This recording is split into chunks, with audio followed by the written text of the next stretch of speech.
Go to bigheadsmedia.com for more great podcasts. Welcome to Dig on America, where we speak truth to power. Every week, we give you the dig on how American history, policies, and media created the social and political issues we face today. DOA is independent media supported by listeners, but they'll tell you we're just fake news, deep state propaganda, funded by George Soros, the Clinton Foundation, BLM Marxists, and Shaquille O'Neal. Okay. Oh my God, the hat. Hello, everybody. I was going to say Lin-Manuel Miranda.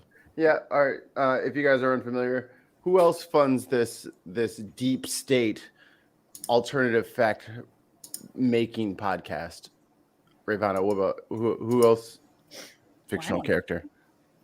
Oh, okay. Oh, she did not want to answer you at all. She was scared of the truth. The Hussein Obamas. Yes. Who's not scared of the truth? That's the best Jack Nicholson quote ever. That is one of my all-time favorite movies. I thought I could handle the truth once, and then I gained 60 pounds. There's that. Mikey, you and I have to do a Few Good Men watch party, and then we can, talk about tidy whities together. Yes. Wait a minute. Why does my hat look like I'm drunk, and I'm not drunk yet? The hat's drunk. The hat might be Catch up with the hat. The hat has had too many. The hat has had too many. I did a Twitter poll, and they said I should wear this. So... Pretty sure I voted yes, and I voted in the affirmative in that case. Well, hi, everyone. This is Dig on America. This is our very relaxed and chilled Black Wednesday. If you guys aren't familiar with Black Wednesday, that's the Wednesday before Thanksgiving where everybody's in town and the food's not going to be ready till tomorrow, but you're already at your family's house. So you and your cousins just go to the bar and get destroyed because you don't have to work tomorrow. You know how many years I spent as a Mormon and didn't drink with my family on the holidays? I did not know how awesome that was. That's when How the hell did you stay anywhere near your family? It's a good question. I made it through college without sex, coffee, or alcohol. I give you a lot of credit. I would have driven my car into a tree by that point. It's fair. I read Dr. Seuss books under the big tree. I mean, I was a very simple soul. That makes sense. Tomorrow night is the busiest bar night of the year. I know. By the way, I will say with the name Dr. Seuss coming up, the Onceler, the greatest villain in all of fiction. The Onceler. Which is that from Cat in the Hat? No, that's Lorax, baby. From the Lorax? Lorax. Onceler only uses things once, and that's why he is a pollution nightmare. The Onceler. I was thinking like Ed Onceler from what's it called? The Boondocks. Okay. I was like, did he have like a character called the Onceler where you have like a Robin mask and the underwear on the outside? I was like, oh, okay.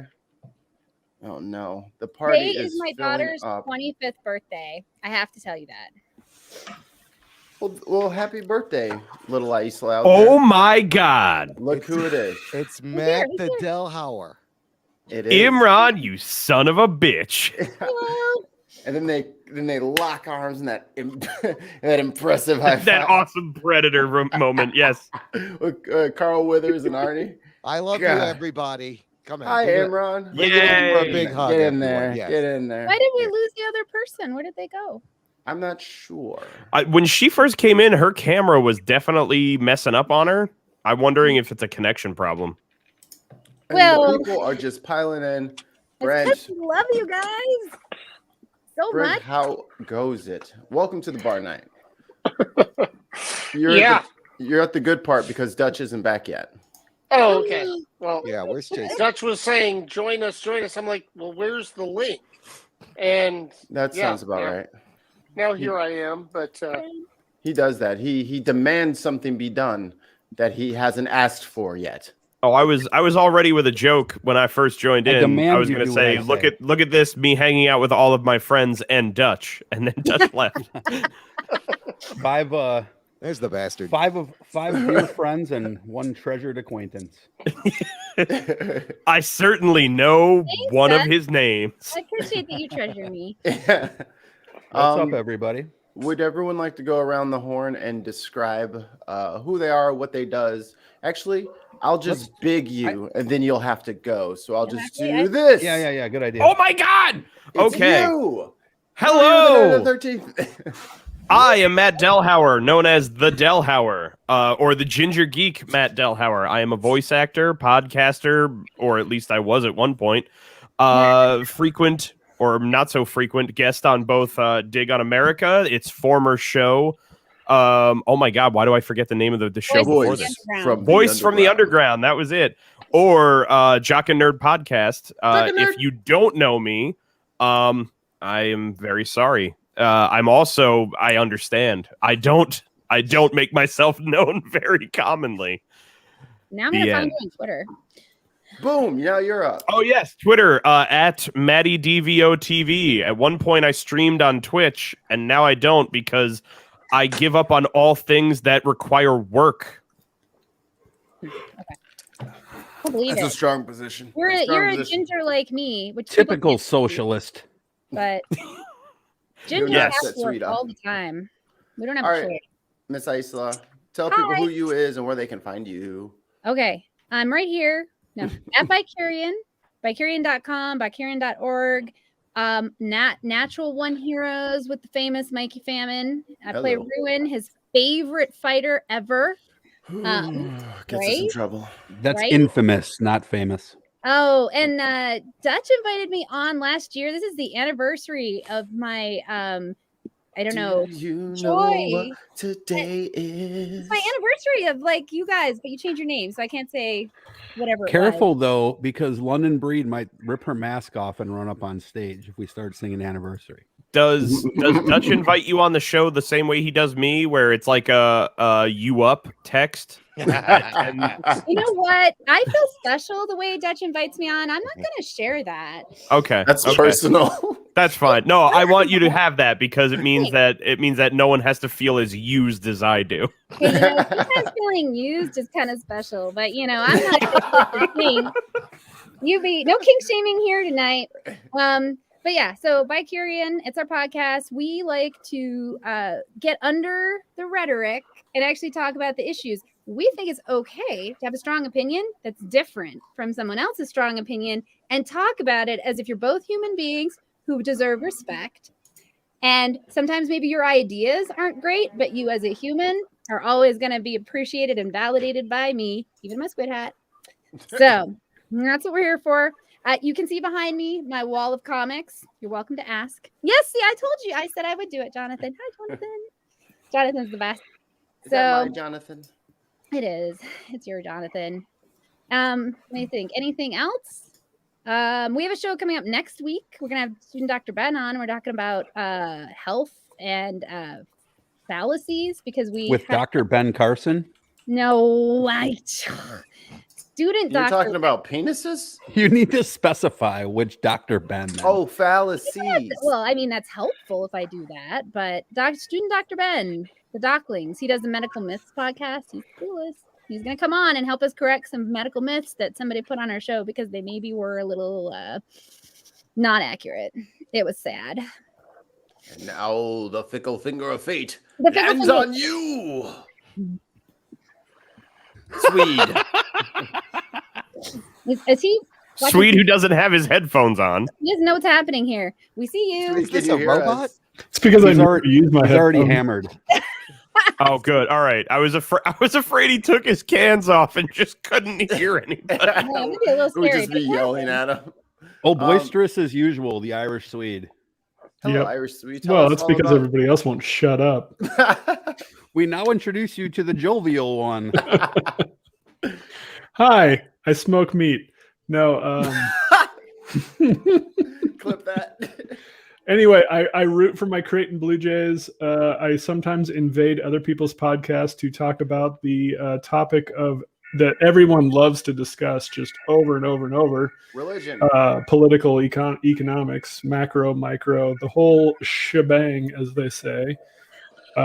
in real life, I actually am an economist, and I deal with hedge fund managers most of my days. So these people have more money than God, and they're annoying, and I have to deal with them. So to get that off my chest, I come party with these people. Yay! We like being on your chest. Oh wait, am I supposed to say that? You can think it though. You know, I think my wife might have a little bit of a problem with it, but you do you. Disrespect your wife. Oh! Haas isn't here. I get to say it. Pause. That felt great, didn't it? Why do you get to say That's it? great. Yeah. All right, Brent. Why am I so zoomed in? I'm sorry. This is like We need the details. I did that. yeah, but no, I'm just saying like 80% of my background is gone. I'm just okay. Is it the 80% you wanted seen?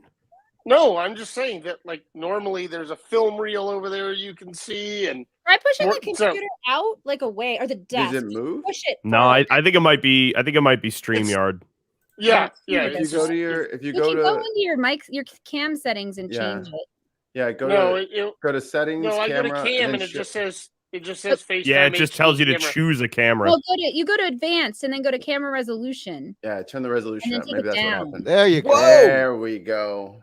Oh yeah, no, you're right. It's you had far more to see, and I'm happy I get to see it now. You guys have to see my fancy, Heinrich? getting ready for Thanksgiving. Why can't I think of the An Apron? term for the apron? Yeah, keeps the polos clean. So yeah, no, I'm Brent Hennrich, running for Congress in Washington, and Dutch said there's this party going on, so I decided to join. Yeah. Party. Now, Brent, do you mean is it Washington the state or Washington D.C.? Washington, the state, in the 3rd congressional district, which is the southwest corner. Whoa. Excellent. Wait a minute. She has to head, shoulders, knees, and toes it out just to be sure. All right. Imran, Yes! my Oh, hello. man. What's up? My name's Imran. I smoke trees, not meats. How's it going? Look, I'm a host of a show called the Jock and Nerd podcast. I play the nerd. And when you're done, talk about politics, when you need a little escape from the world, we talk about stuff that absolutely does not matter, like superhero and comic book television. Are you But kidding? It what? totally matters. It's important. It's important to discuss. The but, new Spider-Man movie will have 2 billion reasons why it's important. Oh yeah, everybody's in that movie. My dog is in that movie. Everybody has a cameo. Imran, I'm coming on to talk about that, right? Oh, somebody needs to book a review. It could be you or John Bellotti, who also. John Bellotti can fuck off. You guys will have to arm wrestle for I was it. gonna Or say, I we'll, think or arm we'll wrestle- both be on. It's whatever. But Or you this can choose John Bellotti and just prove yet again that you love him more than me. Oh, I don't know. Between the That's a two of you, that's a confident tight race. It's a tight race. Does Bellotti ever give you episodes where you don't have to do any work? He does not. Matt Dellhauer does an amazing series on our show called What the Fuck Happened, where you will get an amazing sarcastic breakdown of amazing bad comic book movies. So jockandnerd.com for all that stuff. But yeah, I heard there was a party, and I was actually trying to get on the live stream for the Apple thing, but I ended up here, so it's fine. We're your Who is- second choice. Who's in their Wrong bathtub link. right now? Love Somebody's it. taking a leak. It sounds like someone It's- is flushing the toilet. Nope, it's Brent rinsing a turkey because my wife's coworker didn't realize you couldn't have a 20-pound turkey and take it out of the freezer tomorrow and Oh put my it in the oven. God. So I got nominated to rinse and continue to change the water every 20 minutes, power thawing a 21-pound butterball. Really You got a good human. 21-pound Brent, I am turkey. Wow. so He's sorry. feeding Much the respect. entire state. Much respect. I've already done our 24-pound turkey, totally everything. It's in the fridge. I am now trying to prep a second bird for my wife's coworker so people don't end up sick and dying from either an undercooked or somebody that tried to use hot water to thaw a turkey. Well, how many hours is that in the oven then, Brent? 21 pounder. How many hours? 16 minutes at 325, so 16 minutes a pound.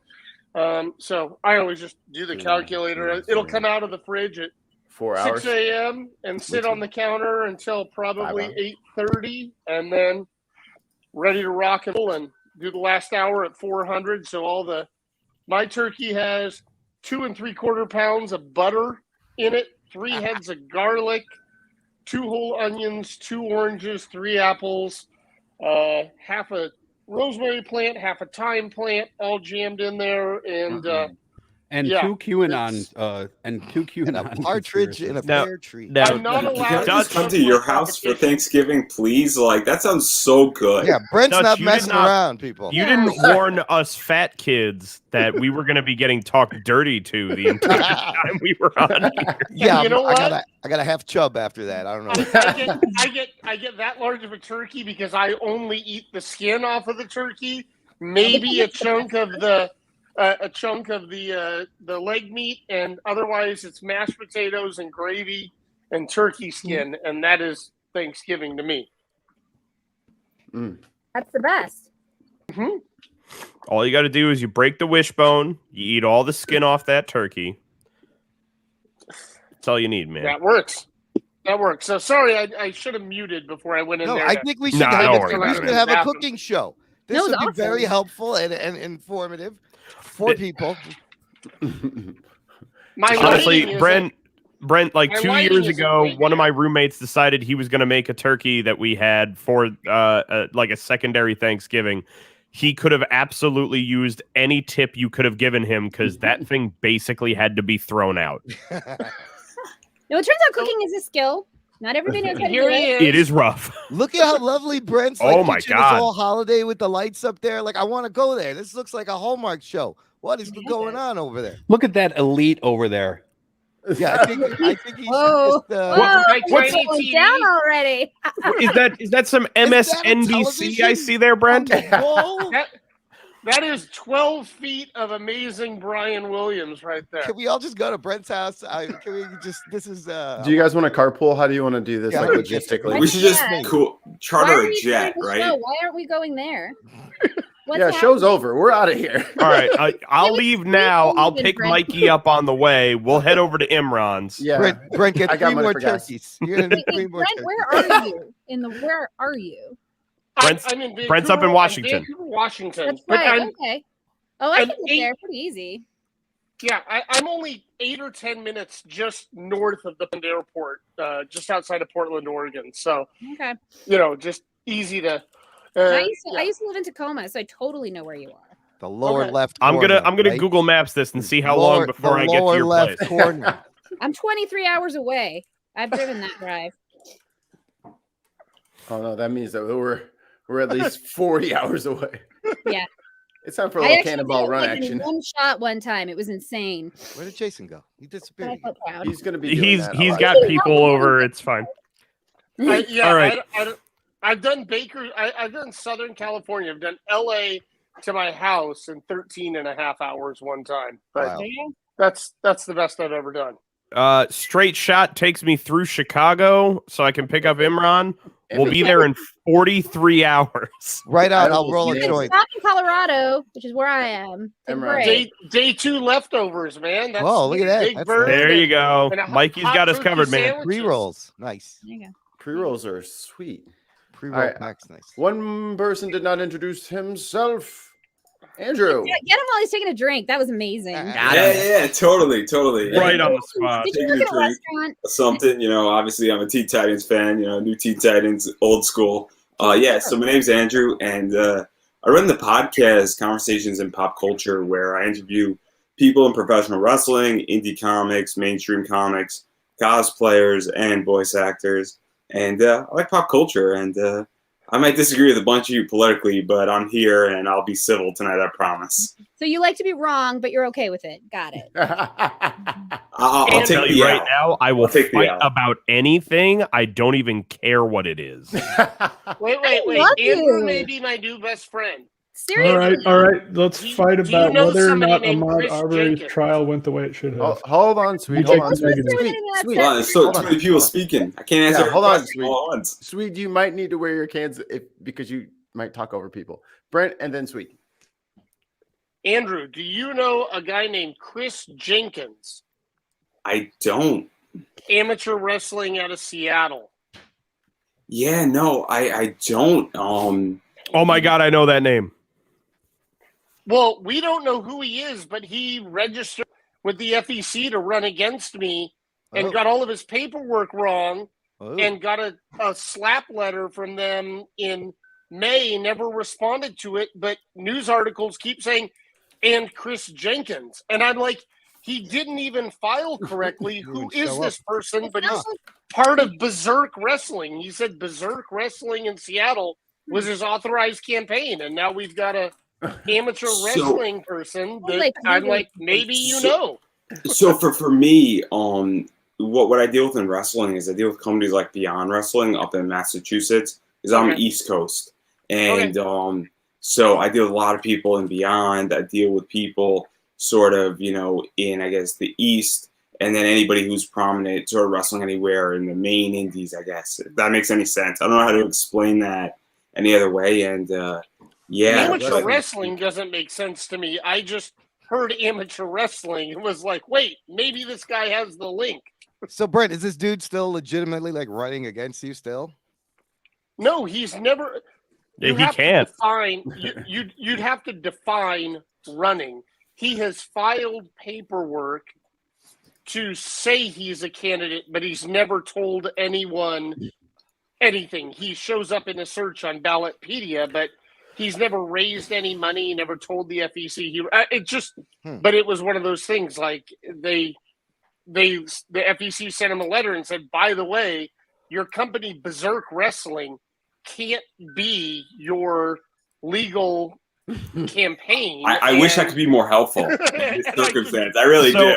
I was gonna say, Brent, when you say amateur wrestling, do you mean like college level, Olympic level wrestling, or do you mean like indies, GCW, like independent pro wrestling? What I believe it to be is people doing their own version of WWE, you mean indie wrestling versus amateur wrestling, because amateur wrestling is like college level, the Olympics. Okay. Sorry, I interview like professional wrestlers. That's absolutely fine, because it's the problem is that the term pro wrestling everyone will equate with like the very much like the main the mainstream media wrestling.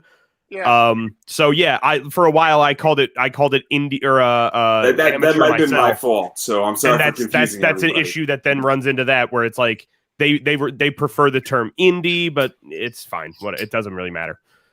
All right. I just love the idea that you have an indie pro wrestler that decided he was going to run against you in a congressional race, and he can't even fill out his paperwork.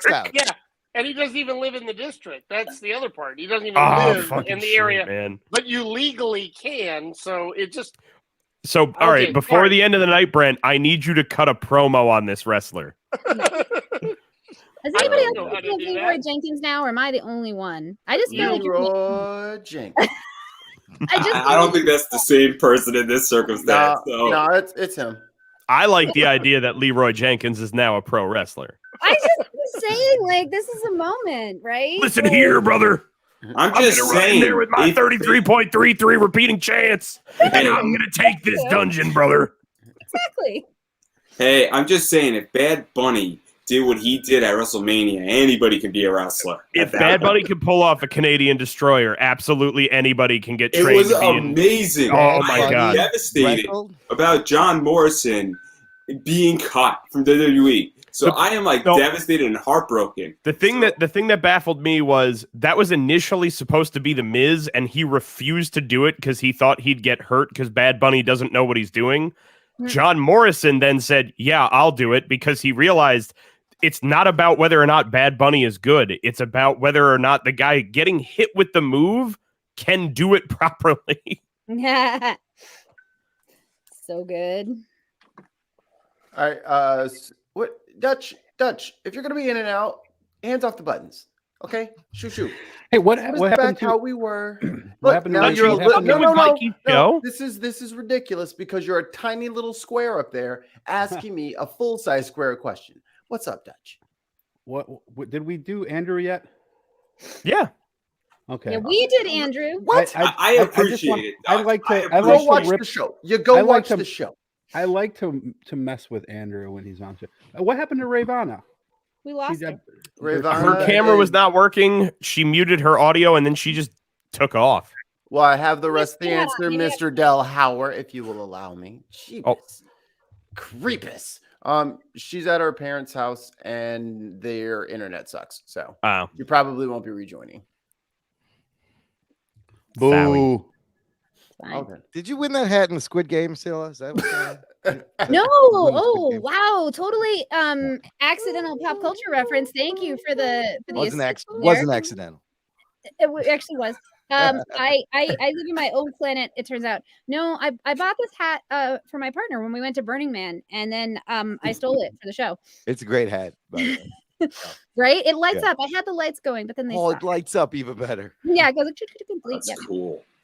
Yeah, no, I Can put a we- poll on Twitter, and everybody said I should wear it for tonight. So that's Can everyone agree with me that cephalopods of any maker model are just aliens? Yes. They're I will just- tell you right now, octopi and squid freak me out so bad I cannot even deal. I think it's the intelligence that really just yeah, kind of they're really already smart. kind of weird looking, but then Yeah. they do stuff that's a little above their They're- sector Pay in grade. life. Pay grade. Yeah, I don't like octopus unscrewing like a pickle jar underwater. That's They what have yeah. What they the have no fuck? bones. They have Yeah. tentacles that can grip things, and they are way too smart. They will kill us all, and there is a reason that H.P. Lovecraft was afraid of them. Mm. And There it's was not a- racism. there was a story, like a fairy tale I read when I was a child, about an octopus that lived at the bottom of the sea, and it had these like large pearls, and this prince had to go get them, and the wizard like was trying to like trick the prince, and the octopus ate it, and I was like forever terrified of octopi after that. Oh, It was supposed to be like a Ursula. fairy tale about a princess or whatever, but really what I got was octopi are smart and will kill you if you get within their grasp. You just have to Oh, stay yeah. away. they do taste delicious though. As They Wade sound makes like a sense cat. here. Yeah, it's true. Cats are smart and delicious. Yeah. I mean, not Cat, delicious. I don't know anything about cats. Never mind. Wow. I will say, as a cat owner, cats are stupid as all hell. Yeah. Only thing I have in my house dumber than that is my dog. He's incredibly kind-hearted, but a box of rocks would He has be the cutest embarrassed. name. He's the cutest little puppy. His name is Zero. He's so cute. Mikey, what kind of dog you have? Named after Matt Gates. Named after your never mind. Title of your sex tape. Super Zero. He is a multi With Rob Kardashian. Oh, Hold on, let me get him. Oh. Little buddy. By the way, Swede, is that the dark saber from the Mandalorian behind you? Are you Oh, no. what's going on there? It is Things- not. Oh, thing's awesome though. Why not? Just lie. Everybody wants it to be. So That means you would rule. I'm not a Mandalore. politician. Sorry.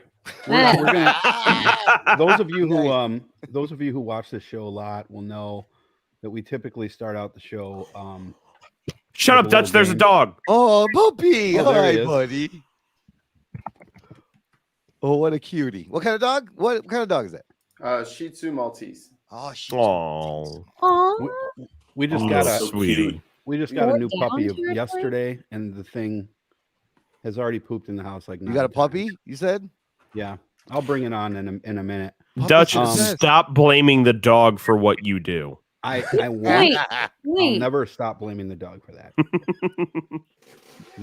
But let's do a little weird version of 4 Down Territory here. So while we have a few people on, and what we'll do is this: we'll start with Aiclia, because Oh, Aisla's at the top of my screen, All right. and Matt, Swede, Imran, and then Andrew I'm glad you remember my name this time. I'm glad. And now that the title's up there, your name tag wasn't there. I'm like, oh, under fire now, aren't you, big guy? I can't even see the screen from here. Job, Mikey. But so we'll ask you guys the question. So go ahead and ask the first question, Mr.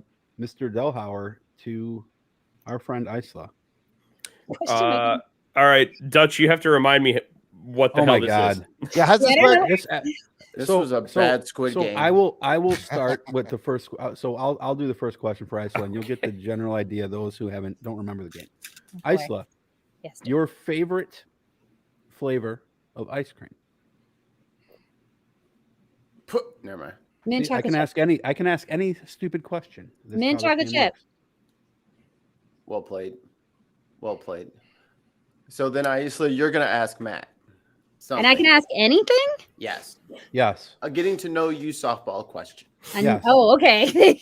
I like how you size of your. Oh wait. Well, come on, I give the better 2XL. Wait, which diameter? So, weirdest thing that ever happened because you had red hair.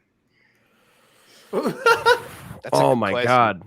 This requires me to have like recall of my life. It doesn't technically have to be the weirdest, just the one that comes to mind, I guess. I think it basically boils down to ever since South Park had their gingivitis episode about ginger kids, having people assume that I would get very, very offended by anything related to that. I remember when I was in college, I don't even know if it was like a thing that somebody was making for like the college TV channel or whatever, but someone asked if they could interview me about how I felt about that episode, and they seemed really upset about the fact that my reaction was basically like, I don't care. Okay, I'll find another people ginger. expected you to have a feeling that you didn't. They wanted me to essentially be the kid from the internet who freaked the hell out at it. How could you disappoint them by being a normal person? by being able to recognize comedy when it's when I see it. What's the issue? Like, you're not going to get randomly offended by something that doesn't matter? Wow. You're not going to flip out? No. I'm also half drunk. What do you want? I think it's awesome. Thank you for answering my very weird question. I was watching the Rashad Ritchie today, and some caller called in because they were offended about the term Karen because their name was Karen. I do feel bad for people named Unfortunate Karen. if your name is. That's rough. Yeah. I do feel bad. But you know what? People have middle names. I'm just saying. I mean, no one's ever going to be called an Aiclia. I mean, people can't even pronounce it, so I'm fine. So you think. We're going to get that started right now. Okay, go for it. Matt, you get to ask Swede any question. All right, Swede. Have you seen the movie Almost Famous? No. All right, this is going to be really difficult to ask then. What would you consider your golden god moment? What was the moment in your life where you felt like you were at your peak of just being like the coolest you have ever been? No.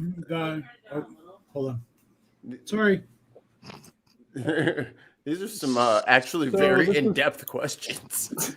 This is 2 years ago when someone was finally arrested when I knew they were a crook. And I knew beyond all shadow of a doubt. If you know what I do for a living, I literally try to uncover financial fraud before it happens. Mm-hmm. And this guy perpetuated a $2 billion Ponzi scheme. And I knew he was going to do it. And I tried to warn people. And it turns out that it happened. And it was kind of one of those I told you so moments. And there were a lot of people who did not get involved with him because I rang the doorbell. And it was one of the coolest moments. Wow. To be vindicated. Oh, man, that's awesome. I love it. Yeah, dude. So you work for Dog the Bounty Hunter. What? Dutch, you know how to fucking ruin a moment, bud. You had something good, Dutch. Why? Just why? Really, no one understands what you just said there. Uh-oh. This is the proprietor of the story of this segment. I literally stole this segment from Delvin. Oh, Delvin! You guys, we got caught in the act. Yeah, he's like, Get him. Wait, he's like, wait a minute, you guys are taking my 5 questions thing and turning it into something way better. No, that's not how that works. never in history has that ever happened. All right, so since you just joined the show, you'll be in a couple. So, Swede, you get to ask Imran any question. What is a fictional book that has had the greatest impact on your life and how? Fictional book. A book that is fiction. I was going to say, is it a book that is fiction or a book that Or doesn't A exist? book that's not real. I love you guys. A book in the movie. No, I get what you're saying. I understand. That's a good question. The Darkhold. The first thing I thought of was They're back again. The Phantom Toll Booth. Anybody ever read The Phantom Toll Booth? Oh, great book. I just remember reading. I do not know that book. Please do explain, because I love hearing about new books. It's about this kid Milo who jumps in this like fantasy world, and he learns about time and math, and there's a clock that follows him, and it just had this one, because I love like Willy Wonka and those kind of wish fulfillment kid fantasies, and I just remember really connecting with this book and like it sparking my imagination, to draw stuff and come up with crazy stories. And that was when you said that was the very first thing that popped in my head. So I absolutely love that book. And the doldrums scares me about, yes. It scares me about being lazy every time. I mean, I think it inspired like Never Ending Story. It inspired a bunch of things after it. And there's an animated version that's actually really nice from the 80s, I believe. It's like old school 2D animation. It's really good. But just Dune got me interested in economics. So. It got in economics of all things. Yeah. If you ever want to talk about how much of an impact the doldrums can have on a child's psyche, I only found out within the past 2 years that I possibly have ADHD. Yeah. So growing up not knowing that and fearing the concept of being lazy and not realizing it's because my brain doesn't work like everybody else's is a nightmare. Yeah. Finally being told that you're not lazy, you just need to like, oh my God, it was probably one of the greatest how things. To like direct your mental capacity is an eye opener that unfortunately I can't medicate myself due to my heart condition, but I have to figure out other ways to deal with it. But that's the doldrums. Yeah. And I think Imran, I think you're going to Andrew. He messed the whole thing up when he left. No, it's still in order. Dutch fucked it up again. God damn As it, usual. Dutch. It's all good. It's all good, guys. We can Okay. handle it. We're all adults. Imran, you got Speak for Andrew. yourself. Andrew, favorite genre of music and why? Got him. Oh man, this is tough. I guess I love like synthesized like heavy metal, like groups like Within Temptation and Evanescence, and it's just like I just vibe to it, and I love like hot rocking chicks, and I love women who can sing and do it better than the guys, and I love it, and it's so niched down, and just to me, I just love seeing that talent come out, and I love seeing also people take elements from opera and interjecting it into heavy metal, because I just think it's so cool, and I just can't do that, and that's why I love it. And You could. It just take you 30 years to learn it. I don't think I could ever do it, and I'm quitting while I'm ahead before I embarrass myself. Cut my losses. It's fair. It's fair. Gotta know your limitations. All right, and then Andrew, you will ask Delvin one of Delvin's own idea questions. Oh man. So I'm gonna go basic. What's your favorite alcohol to drink? I don't drink at all. There we go. None. Much respect. N.A. Or all of them. Or so favorite beverage overall? Oh, that's a good question. On a regular day, it'll probably be like A&W root beer. Nice. And I think that's because of all the old Snoopy commercials back in the 70s and 80s where you see like Joe Cool Snoopy drinking an A&W. Yes. So I have to ask a follow-up question. Are you watching the Charlie Brown Thanksgiving special tomorrow? I probably will. But I love like a Charlie Brown Christmas. I grew up on Charlie Brown stuff. I like even every Christmas I have like this little statue that plays the Peanuts theme song that I put by the tree. So yeah, that's my thing. So a cool fact about me is that I'm a huge Hot Wheels fan, and one of my favorite Hot Wheels is Snoopy on the Doghouse. Oh, yeah. That's dope. That's great. I do believe you mean the Red Baron. No, that was him. That's him flying the doghouse in the plane, and he's got the It's an amazing Hot Wheels car because it's like this thing, and he's just on the like doghouse, and it's almost like Hot Wheels-esque.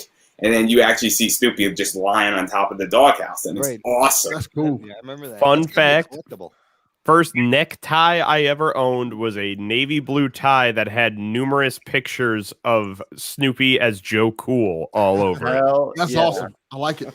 So I'll tell another cool Snoopy thing that I did. So I bought my mom. My mom's a huge Snoopy fan, Charlie Brown fan, and I bought this for her about 3 or 4 years ago, where it's a poster of the Thanksgiving special signed by the person who played Charlie Brown and Lucy. In it, it's JSA'd up and everything, and it was like nicely framed, and my mom loves it, and it's like the greatest gift I ever got my mom. That's because awesome. it wasn't that expensive. It was just, it came across my desk on eBay. And I was just like, browsing, I'm like, oh, this is perfect. Like, you ever come across a gift for somebody, you're like, this is the gift to buy somebody. Yes. And it's not money. It's just like, I hit the nail perfectly on the head, and I cannot do better. And so she just hung it up, like, legitimately, like 2 weeks ago in her room in the house they bought like last year, and it's phenomenal. And I just saw her because I just came home for Thanksgiving, and it's great. In a similar sense to that, talking about like the greatest gift that just kind of happens upon you. So last week I was down in Orlando at Disney World for a week on vacation. Nice. And before I went, I asked my girlfriend, like, what are your favorite Disney movies? Because I should watch them before I go to get ready.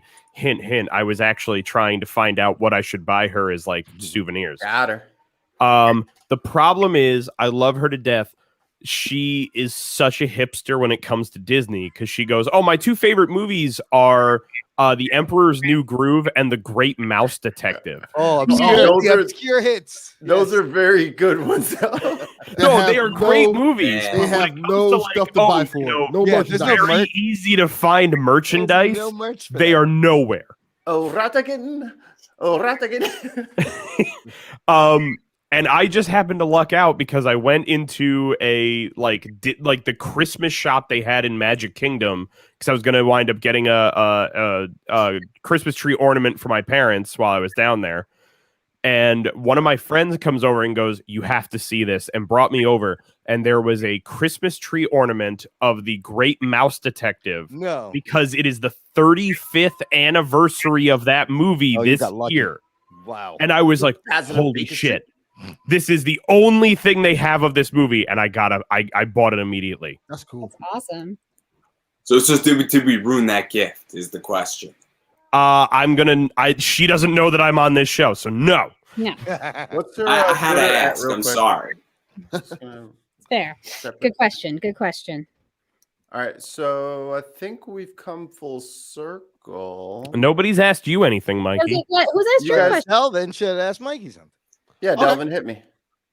I've already answered Delvin's questions on his show. Okay, Mikey, I got one for you. Oh no. I'm ready. Who, in order, Oh. who is the best Batman, and who is the best Spider-Man, and who is the best Superman? Oh, he wins. That's a great question. Now you can use. I think you I'm can having use any technical version you want to. difficulties. By the way, you Come can and do go through a tunnel. the TV shows, the cartoons, Oh man. or the movies. Okay. So Okay. The anyone's best- up for grabs. This is easier than you guys think. The best Batman is Kevin Conroy. That's correct answer. Okay. Yeah. He is Batman by all accounts. And then what was Spider-Man? Spider-Man. That's correct. I'm going with Tom Holland. I I like like the that kid. answer. I like the kid. The kid has got some spunk to him, and he's British doing the American accent thing, which is phenomenal. By the way, They all do that. They all do. It's not special. But He's he's really real stepped good. into that role, and His he's done great. Think Battle was the best ever. That's all I'm gonna say. Who is it? It was and very good. Yes. Yeah, that's a strong showing by the Mr. Holland. Yeah. And then Superman. Yeah. I guess I'd have to just go with Christopher Reeves, just because he is Superman in my head when I think Superman. I don't really like Soup because I think he's fucking broken, and he's not as funny as Goku. Yeah, that is a good point. Not many are funny as Goku. Goku's. Did you see my cap? Check out my cap. My man. You see my cap? Yeah, I got this over at the Delvin Cox Experience Patreon, so y'all should go ahead and head over there if you want to look fresh like me. Yeah. And I'm now from 1970. I will never look as fresh as you. I have a squid hat. Damn it, Delvin, you got to get squid hats in your merch. That's a good idea. Splatoon. That's what I think of immediately. Or Squid Game. Yeah, let's take a few. Well, let's talk. Has everyone seen Squid Game? No, and no, not even a moment. I have not. I am so out of the loop. Dellhauer, you haven't seen it? I haven't, because here's the problem that I have in most situations. Girlfriend. The moment anybody tells me you need to watch this thing, my brain goes, fuck you, don't tell me what to do. Wait, you have oppositional defiance disorder, whatever it is. Like, don't watch Squid Game, Dellhauer. It's not worth your time. Oh, don't you fucking tell me what to do, Imran. I'll watch all of it right now. There you go. I got 2 monitors, you son of a bitch. You don't know me. You piece of shit. I'll watch while I talk. Nice. Well done, guys. Can we, is there, well, I guess we can go very broad theme then. At the same time, I don't care if you spoil it. I have a very basic idea as to what this show is, and I feel like I'm not going to be upset if I find out that, oh, this character is going to die like in episode 4. Yep. Yeah, spoiling doesn't bother me because that doesn't mean anything to me. It's the same as if I watched it. I don't even watch trailers anymore. Yeah, no. My brain will false memory the entire movie You during can my spoil sleep. it. I'm down for spoilers. I don't really care because I know exactly what happens. I read the Wikipedia. That's where he went. He just went and read the Wikipedia page. I'm in now. Joke's on you, big corporate. I wrote the Wikipedia. It's totally inaccurate. Joke's on you. Netflix didn't get my money on Squid Game. I can tell you that. You're not getting my $14.99. They got my money on Cowboy Bebop. I'm watching that now. I'm watching that too. Yeah, me I think too. that's really good. Yeah, First I like two it so far. episodes. I'm stoked for December 7th and 8th. So that's the real play for me, but I digress. What happens on those days? December 7th is the prequel novel based off the Netflix thing that's coming out. That deals with what's sort of happening before the show. And December 8th is the comic book that's based off the Netflix adaptation. And so I'm super excited for that because I'm a huge anime weeboo. And it's like Cowboy Bebop, I love it. And I love everything that Watanabe, the guy who directed Cowboy Bebop, has done, like Space Dandy and Kids on the Slope. And I just love the American jazz, and he's the music director. The music's great, yeah. In the anime world, he's the guy who, if you have a music anime, he's the guy to do it. And it's amazing. And so I was very happy, but I don't want to ruin for anybody here. And I'm not that guy to ruin Cowboy Bebop on Netflix. So all I'm going to say is John Cho is amazing. He's great. I am very excited for the show. Literally, Cowboy Bebop is my favorite anime of all time. I think it's everybody's. That's what I've heard. When you get to your heart of hearts. Yeah. When you get down to the brass tacks, everybody. Top 10, easy. Top 10 everybody easy. loves. I have been doing my best to not have anything spoiled because I am expecting it to be at least a little bit different from the anime. It is. It is, and I'm not going to ruin anything. All I'm going to say is that I think you're going to be happy with it, but it is different. And that's fine. That's all I need. And that's one thing for me that I'm not a huge stickler on. So like when I'm not going to name any specific genre or works like Star Wars or Lord of the Rings. It doesn't bother me if the directors or the writers, or if they change a couple of things because it just makes the movie easier to make and I actually get something. Like, do I want no movie at all, or am I okay with the purple lightsaber? So I have only one issue with every other adaptation. Avatar: The Last Airbender. I am not looking forward. That was bad. That was just a terrible movie. No. He doesn't even mean the movie. He means the upcoming show. The live Netflix thing. I don't trust them. I forgot that was a thing. Now here's why. Everything I've heard about the upcoming live action TV show on Netflix has reminded me of Dragon Ball Evolution. Oh no. When they go, by the way, it's set in a high school. My immediate reaction is, nah, fuck you, get out of here. I'm not happy, and the reason why. High school ever? No. So I'll explain my rationale. It's not unfounded. Is that the creators of Avatar: Last Airbender were initially involved in that Netflix thing and were involved in the writing, and then they left that project. That's why I'm very concerned. Korra was great. Seasons 1 and season 3, phenomenal. And seasons 2 and 4 weren't terrible, as people were saying. They weren't as good as seasons 1 and 3, but they weren't bad. And the graphic novels are great as well. My problem is that I don't trust that adaptation. That is going to be a failure. It is failed from the start. I 100% agree. If anybody has not read the comics for Legend of Korra, everything that Nickelodeon was too afraid to include in the TV show is in the comics, and it makes it that much better. I mean, the last book, I think it's Ruined Empire, I forget, or Forged Empire. That's Avatar: Last Airbender. That sets up Korra. Great, amazing. I mean, I love it. There's a reason why Dark Horse has my money. You know, I spent a lot of money for the single issues of those Avatar on Free Comic Book Day because I love it. And I'm a huge fan. Obviously, full disclosure, I got to interview Jesse Flowers twice, who plays Toph. I'm a big Avatar fan, and I love it.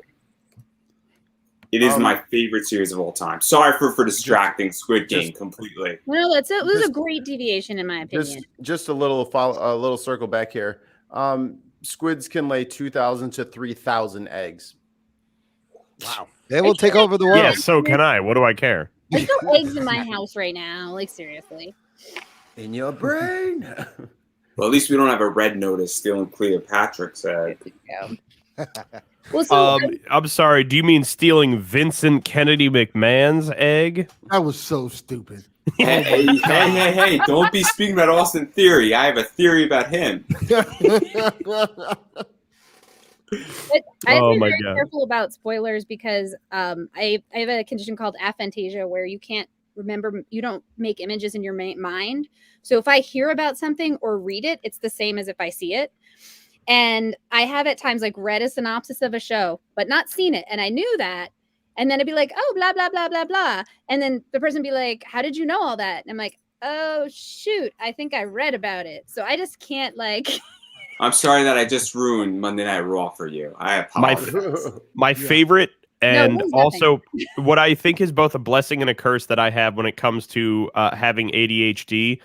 I have an innate ability that I can essentially figure out the ending to movies within the first act of them. Oh, it's a superpower. Yeah. And it is definitely a problem because it's one of those things where like I will sit there, like the most recent version I have of this is I remember I watched the movie Malignant that came out like 2 months ago.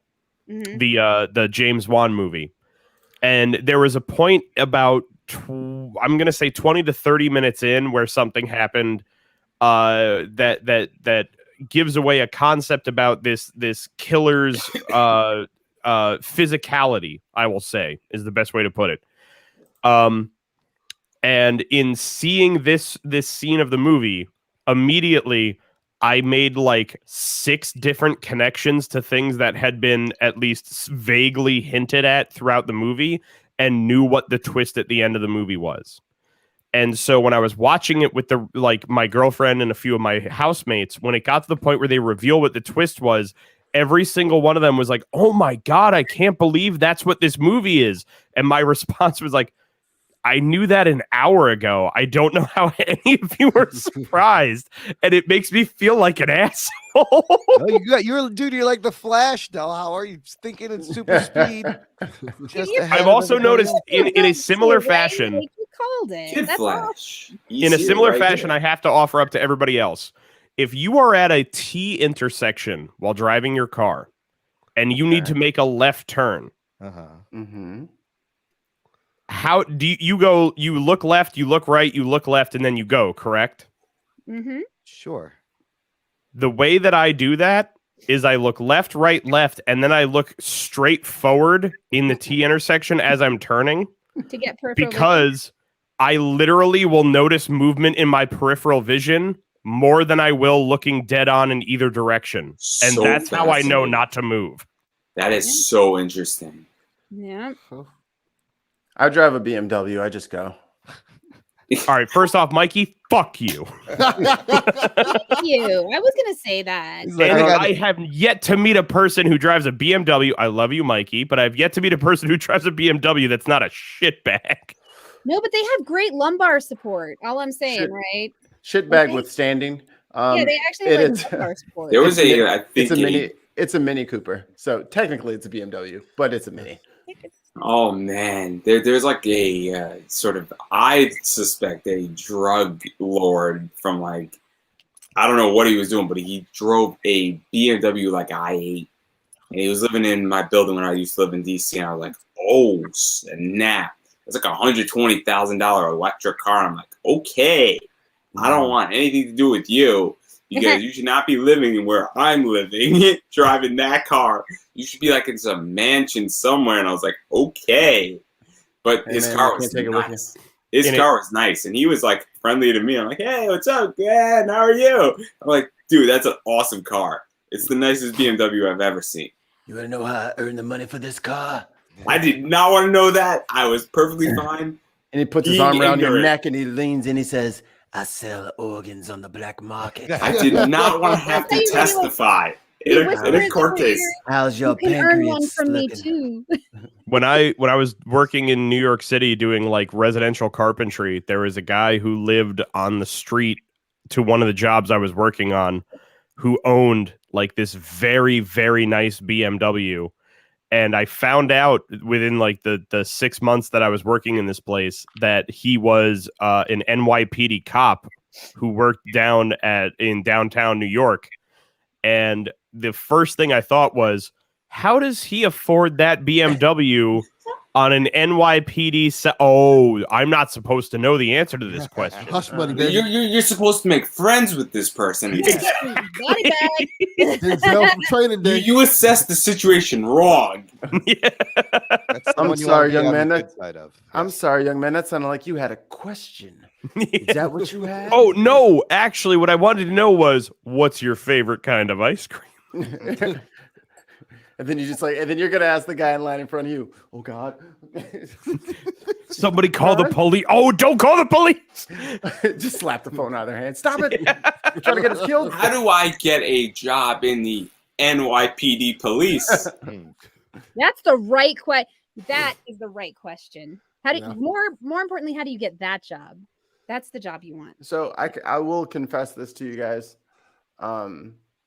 You're an undercover cop. Oh my God, Mikey, you're black? We're all under arrest.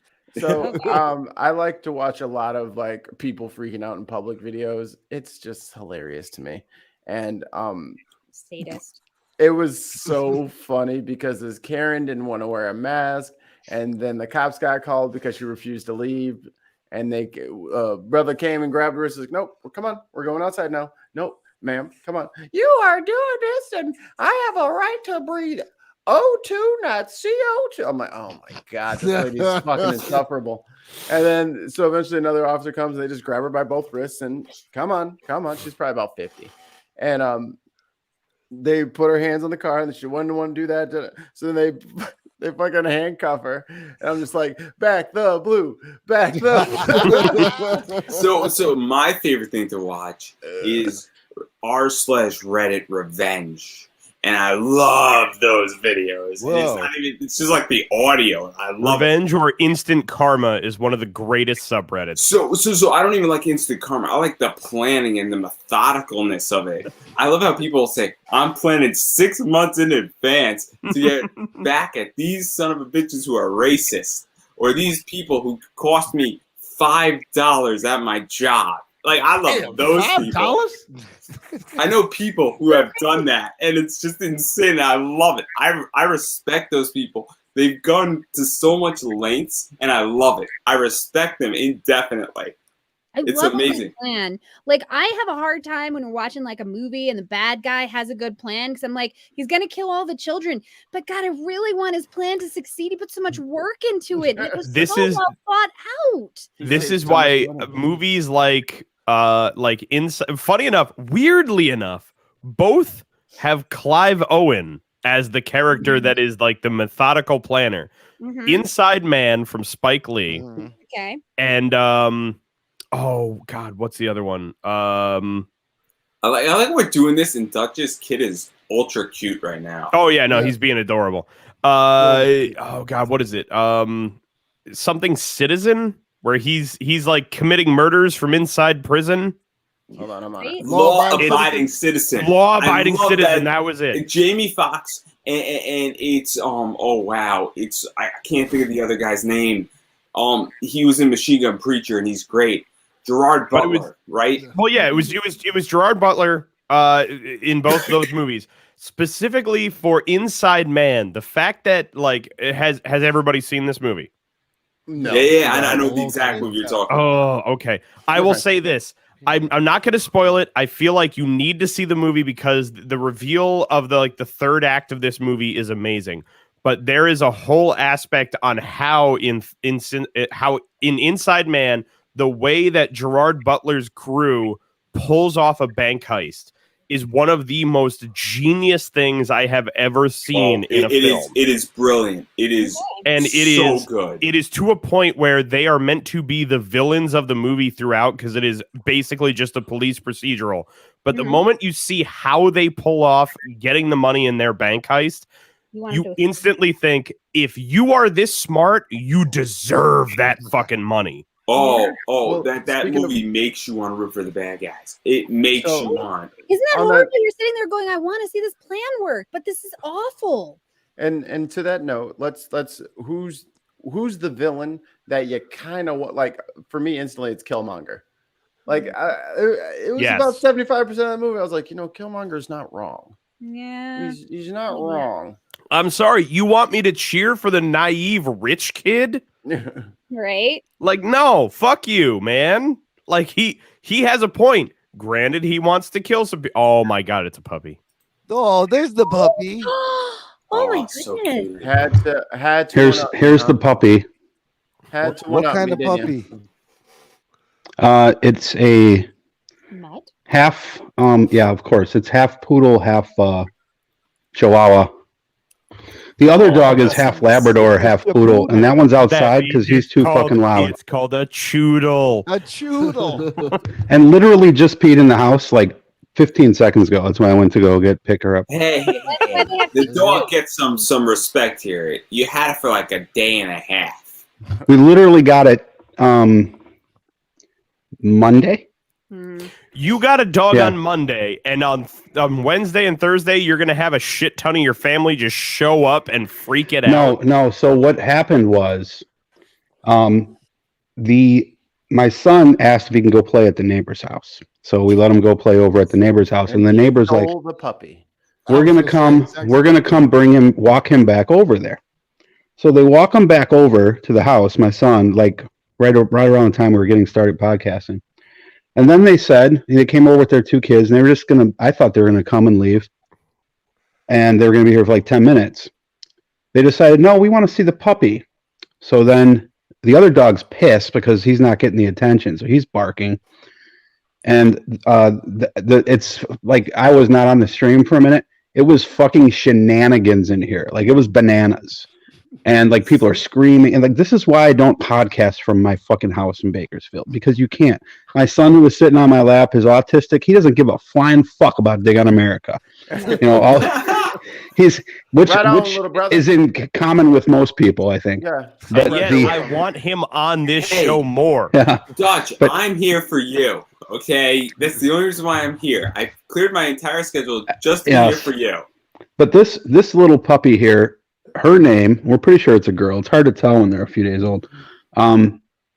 This little puppy, we call it, apparently is named Hachi, which is Hachi, I'm sorry, which is short for hot fucking Cheetos. So my daughter names this dog Hot Cheetos. Our other fucking dog, his name is S'mores. I'm like, why are we naming fucking fucking dogs after junk food? I mean, what happened to Rex? Come here, French fries. Here, boy. Dutch, you specifically mentioned junk food. Did you want the dog to be named Green Bean? Hey, Carrot. Come on, Carrot. Pizza. How about a non-food item? How about like Murphy? Meat what? So I'll tell you what my dog's name is. God. What up? There's my boy. It's the We game. love you guys. I have to go for a little bit. I'll see if you're still around. Me too. Speaking of dogs, I got to take a couple out. I'm gonna pop out. I'm gonna come back. You're allowed to go in and out as you wish. Except Imran. He's not allowed to leave. It's like college. That's what you they have call to stay. In and out as you wish. You I can heard go that in and out phrase. as you wish. Whoa. Yeah, I'll be right back then because I'm gonna get myself some more chaser. So I gotta Go feel get some- at least another go get some 2 hot hours chi- on this. Go get some hot Cheetos. Hot Cheetos and Takis. That's I think what we need is I need to know what is Big Haas smoking. Instant humidor? No, we're not doing the humidor. No, I'm just kidding. Go ahead and do the humidor. Let's do a humidor. I'll quit right now. I'm actually smoking on the what they would call the putting the Christmas decorations up to please my wife special. Hold on. Welcome to the Humidor with Big Haas. Find out what Haas is puffing and drinking tonight. If you try his suggestion and you die, that is natural selection. And the DOA podcast is not responsible for you being weak fucking sauce. So now, the one, the only, Big Haas.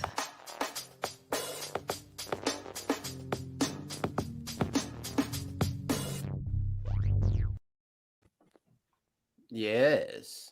Now, tell us, Big Haas, what dost thou eat and smoke and drink? All right, like I Doth mother know you weareth her drapes?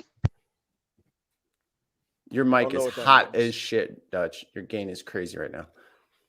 I'm smoking on the put the Christmas decorations up special. Last week, if y'all remember, I had a nub Maduro, or was it Connecticut? It was the Maduro, I believe. I believe it was the Maduro. Well, today I'm smoking on the nub Habano. Okay, and although I like the Maduro better, this is still fucking top notch. Top fucking notch. I mean, take a peek. Look at that burn line. Now, I've been smoking this cigar off and on for like the last 90 minutes. Look at that burn line. Look at that construction. Marketing. That's beautiful. Right? That's damn near a perfect circle, Haas. I mean, it's really fucking good. And guess what? It's almost as round as your head. Almost. But it ain't. And this is the Nub Habano Torpedo. So the Vitola is a little different. Instead of the rounded top, this is the what they call the Habano Tubo Gordo, 4x60, so 4-inch by 60 ring gauge. So it's a nice and thick, right? Really, really cool fucking. If you look, the color there, that's a milk chocolate. They almost look like a Hershey bar, right? And got a nice prominent vein right here. You can strum it like a guitar string if you want it. Yikes. Okay. I don't know why I like it. I like that rustic look of a cigar, like it just Like it literally just left a roller's hands for me to smoke on. Really strong towards the end. Like it's only a 4-inch cigar, but I'm down to about the last inch and a half, and it's starting to get a little bit more earthy. In the beginning, though, it's very, very mild. A little bit of spice to the nose and everything, but more of like a not a pastry, but not a sweet pastry. You know what I mean? Just kind of like a pan dulce. I don't know what the fuck that is, but sweet bread. Just tell him he's wrong. Not Haas. too It's sweet. okay. You know? Yeah, but sweet bread's not that sweet though. That's the thing. Okay. Well, why see this? That's a white shirt. That's white shirt. Mikey, can you kick him off? Blame Mexico. Don't blame me. Anyway. Yo, you need an American rebel, bro. Here we go. So I the don't know if you heard me on that one. So I'm just saying. The wrapper is Ecuadorian Habano, and it's a double wrapper. Ecuadorian Habano and a Habano wrapper, regular Habano wrapper. All the seeds are grown in Dutch. Nicaragua. Correct. So the binder and the filler are Nicaraguan, but the wrapper is Ecuadorian Habano and a regular Habano. Okay. Cool. Thanks, Now, Haas. I am smoking and drinking. Everyone's drinking tonight. No one cares what you're drinking. I care. But it lends to the cigar, bitch. Cheers. So, I am actually drinking a naked Corona Premier. You know what I mean? Oh, look what I'm drinking. A naked Corona Premier. I love it. You know what naked means, right? That you don't have any lime or lemon in it. No lime, no lemon. Correct. Okay, so I'm doing the opposite. I have like 4 times the amount of lemon juice that you would normally put in. Oh, wow. So here's the thing, Dutch. If that's what it means and you're not doing it, why would you call it naked? Because technically it's naked because I don't. No. I don't have a physical lemon or a lime in it. You see? No. You don't I'm get to doing technical your way out of that. Listen to me. This is fake news. You see what the New York Times is doing to me. The New York Times is lying again. Mikey, mute that shit. Wow, you guys are taking all my flirting bar tricks like out of the playbook. God. What, Who are you flirting with? The naked Corona? Can I have a Corona? Would you like a naked You need Corona? the line. That's how I opened up with a girl in a bar. It was great. Oh, really? And then she threw the drink at him. Hey, Lucy, bring me. She threw the drink I bought her. In No. the sunroom, bring me that cigar out of the ashtray. In the sunroom, it's on top of the fridge. One of these days we'll introduce Haas to the mute button. No, I did that. I must say, I love your background with all your liquor bottles up there. I love it. I gotta say, I respect it. I keep running out, so I have to keep going. Like I've got a bunch of shit under the bar here, and so I have to replenish. I gotta say, Haas is the inspiration for the color changing LED I got running up the back here behind the bookcase. Thank you, Lou Bean. You want to say hi? Because I'm gonna come here, real quick. This is my youngest baby. This is my little Lou Bean. Say hi. Lots of kids and dogs on the show today. Yeah, that's my little boo boo. What's up, honey? Get the hell up out of here now. Haas, that is my favorite child of yours. Now I'm switching midstream to the Ave Maria Holy Grail that I didn't finish this morning when I had my coffee. So what are you using to light it? That's what I'm curious about. This is a very mild cigar. This is a nub table lighter. So it's a nub cigar table lighter. Nice big, but you see, in keeping with tradition of nub, it's short and thick, right? Because I have a Sin City Zippo, and that's really my from favorite. the movie. So From the movie? so it's like Frank Miller, Sin City. It's a Zippo torch. I don't think it's a torch. It's like a lighter. Is it single flame? Is it an intense No, flame? is it butane? Yeah, butane, or is it just regular lighter fluid? Yeah, you got to do the regular lighter fluid, and then you got to like put all the cotton, replace the cotton, and so I love it. It's cool because I love Sin City. No, I'm a super nerd. I'm a super Every time nerd. I see Sin City now, I get really sad that Brittany Murphy is gone, because that woman was just striking. I feel you. Was it Brittany Murphy that was in also in Black Snake Moan? No, that was Christina Ricci. She played the fuck out of that role. God damn. Haas, I have a question for you. Yes. When you held up your previous cigar, you held it up, you showed the wrapper, and you referred to it as being a milk chocolate color wrapper to it. Yes. It is, in that light, as I see it through the camera, the exact same color as your forehead. Are you going to be upset if I keep referring to you as my milk chocolate man? As long as you mean it in a non-sexual way. I can't promise, but you can imagine. I'll assume that you mean it non-sexually. Matt does like men sometimes, so he's allowed to do that. Okay, that's fine. Just respect my decision to eat pie. That's fully. So are you a Kurt Angle fan and a Rock fan? And that promo is brilliant.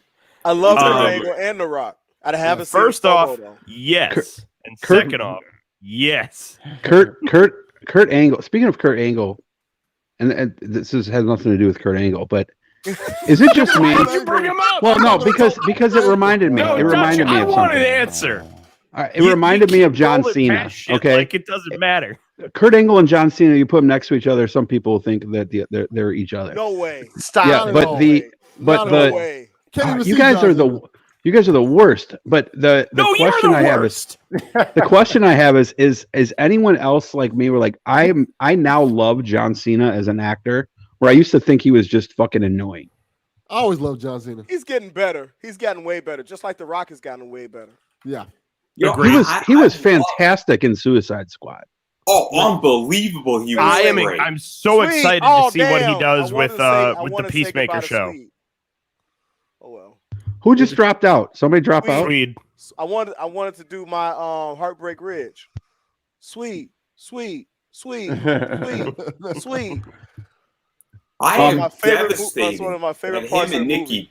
I mean, all I have to say is that when him and Nikki Bell didn't work out, that was upsetting too. It's still real to me, goddammit. I don't even know who that is. Were a real. I know. I'll also say this. I hate John Laurinaitis, so I can understand not being in that family. Hold on, Andrew, they're not together anymore? No. Not for a while, was man. broken off, and like So who Nikki, did she have the baby with?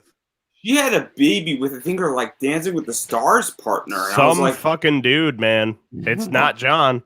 Yeah, I was like, she broke it off with John, and she broke his heart, not he broke her heart. So no, all right. Now I have to correct something for you, Andrew.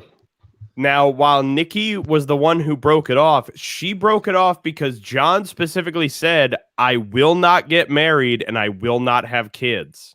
So I think I can't live that life and left. I'm going to counter. He said, "I will have kids," and then she still broke it off. So after the fact that he said, "Yeah, you know, maybe I will." Yeah, but you don't get to say something to women and then change your mind, because they're always going to say that you meant it the first time. That's right. Your first heart, man. You follow your first mind. Look, I think he thought he could pimp her. He thought he could be like, I ain't having no kids, and the dick's so good you ain't leaving. So like, I think what happened with their relationship, because their relationship is complicated, because he was on Total Divas, it was very publicized, it was a whole WrestleMania story, and when you throw all this shit in, because if you look at The Miz and Maurice, which is another WWE couple, they have 2 daughters together, and they didn't go through the same shit that Nikki and John went through. And because Nikki and John were a show. Yeah, the show, just like those housewife shows. You might as well, it's like throwing a grenade into your marriage, dude. This is one of the things that I respect about The Miz. And if there's one interview I can ever do, it's I want to do The Miz. If I ever interview the Miz, wants I to would do The kill Miz. for it. Here you go. I would love it. These guys look the same when they stand next to each other, Dutch? No. Hell no. Not even close. Kurt Angle looks like some Mikey, cyborg. where are you at? Right here. I need your answer. John Cena, Kurt Angle, how do they look? Are they the same? No. All right. Not all white So, people. look Dutch, the it's same. not even a race thing. Get out. I think I'm having some weird mic stuff. But I do want to ask a somewhat serious question. Since Haas just joined in, and since we have Delvin and Matt on, what just real quick, we won't stay on this a long time, but was a big day in court today with Ahmaud Arbery, the decision. Right on the heels of the Rittenhouse decision, like just everybody's quick thoughts on Ahmaud Arbery with Haas starting first. My thought is initially this: in light of the admitted rapist of multiple women getting 0 jail time because the judge didn't think it would be appropriate after much prayer, I will reserve my joy and jubilation for the sentencing. Yeah. Because we have seen time and again, people get found guilty and basically get their palm kissed. Oh, you get 60 days. Oh, you get a year. Oh, you get probation after you shot a girl leaving your store in the head. You get probation. How many times have people gotten probation or a couple years when they were facing double digits, and then they gave them time served on top of that? So especially when we're talking about stuff like this, I will wait for the sentencing to come out before I say, oh, justice was served. You know, You don't. What did the judge say in the Vincent Chin trial, Haas? The rapist trial? No, the Vincent Chin murder. Remember we talked about that? He said don't. He said don't let the. He said the punishment shouldn't fit the crime. The punishment should fit the criminal. Right. And I was just watching the Freedom Land episode of the Boondocks with my oldest son Camden, and we were talking about the part where Onceler Jr. is trying to strike a deal with Huey, and he was like, "I'm just trying to get something that will appease you and get y'all, make you happy, but keep you working." And I feel like in situations like this, the guilty verdict is something to appease y'all and keep you working, but the justice and the systemic change, it comes in the sentencing, because the sentencing needs to be a deterrent. You know what I mean? You know, we just got Rittenhouse off, pause, but he got off, and they dismissed the illegal gun charge, because if you dismiss that charge, then you can pave the way for self-defense. But if you've broken the law and on your way to getting in a situation where you could plausibly say self-defense, you lose that privilege. So that's why it was very important for that illegal gun charge to get dropped. And a lot of people missed that. But I'll wait for, long story short, you know, I was talking to my son about, you know, how deep the Boondocks is, but behind the laughs. And, you know, when this judgment, the verdict came out, you know, some of my family members was like, "Oh, you're guilty, they're guilty, they're guilty." And I was just like, "Man, hold on, we'll see at sentencing if they really, you know, get what they deserve." So It's called It's called I forget if the term is expanded or extended liability is the legal term for that, where, you know, it's like if I break into your house to steal your TV, right, but then you're there and I end up killing you, yeah, then I'm guilty of murder. Right. There's no self-defense there. You know, it's not self-defense anymore. So the expanded or extended, I'm not a lawyer, I forget the term. Mhm. Liability was big. Though I have heard that the prosecution didn't fight. The prosecution in that case sucked, but well, and that's what happens a lot in these cases, that the prosecution is there in name only. So what case are we talking about? That particular piece is from right Rittenhouse, but I've heard that they're going to bring up federal gun charges on him, and that's why they dismissed the state gun charges. I hope so. So I don't think that's going to happen. I think Dominic Black is going to get slammed. Oh, he's going to get in a lot of trouble. In fact, he's going to get found civilly responsible for, like, all these civil trials name him and Kyle Rittenhouse. And Dominic Black is the one who bought the gun, right? Dominic Black and Dominic Black's father bought the gun. So I don't know exactly what's going to happen. That's a whole can of worms. And I'm sure we're going to disagree on Rittenhouse. But with this case, and I saw the initial video, I mean, I thought these three guys were guilty last year for sure. And I think that we're going to see a sentence of 40 years with possibility of parole of 25 to 30. I think is what the sentence is going to look like. But to find that they were guilty, I was like, man, this is a clear-cut case. The prosecution could have been asleep to try this case with the Arbery. Yeah. I definitely think that this was an easy windfall for the prosecution, and I'm surprised it even went to trial. I thought this thing would have been pled out. I really thought it would have been pled out for avoidance of death penalty. I don't know if there's a death penalty in where it's Georgia. There probably is. I don't know. I'm not a lawyer, so I'm not going to. I will say with Georgia, I think there is still, yes. So I love how the one defendant brought up the video thinking it was going to exonerate him. Like, that guy's a fucking moron, dude. Hey, you know something though that people think? Sometimes people think that if I put up anything plausible, my complexion will provide protection. I mean, I at least gave something plausible. So I thought this was a gift. I thought Christmas came early to the prosecution. If you're a early prosecutor and you're like a brand new assistant DA, this is the case you wanted. I mean, from a gift, and I was sort of pre-law, and then I didn't want to be a lawyer because I realized how miserable lawyers are. Most lawyers struggle. So yeah, I understand. My father's a civil lawyer. He's not a criminal lawyer, and he enjoys his life because civil problems are much easier than criminal problems. I guarantee you. He don't have billboards and shit like that, do we? No. My father is very good at his job, and he's a top environmental landlord tenant lawyer. Oh, like Michael Clayton? So and he's not Michael Clayton, but he's his own boss. And hey, there's nothing better than that. Well, the burden of proof on civil is 51%. Substantially lower. Yeah, it's 51%. It's not 90%, give or take.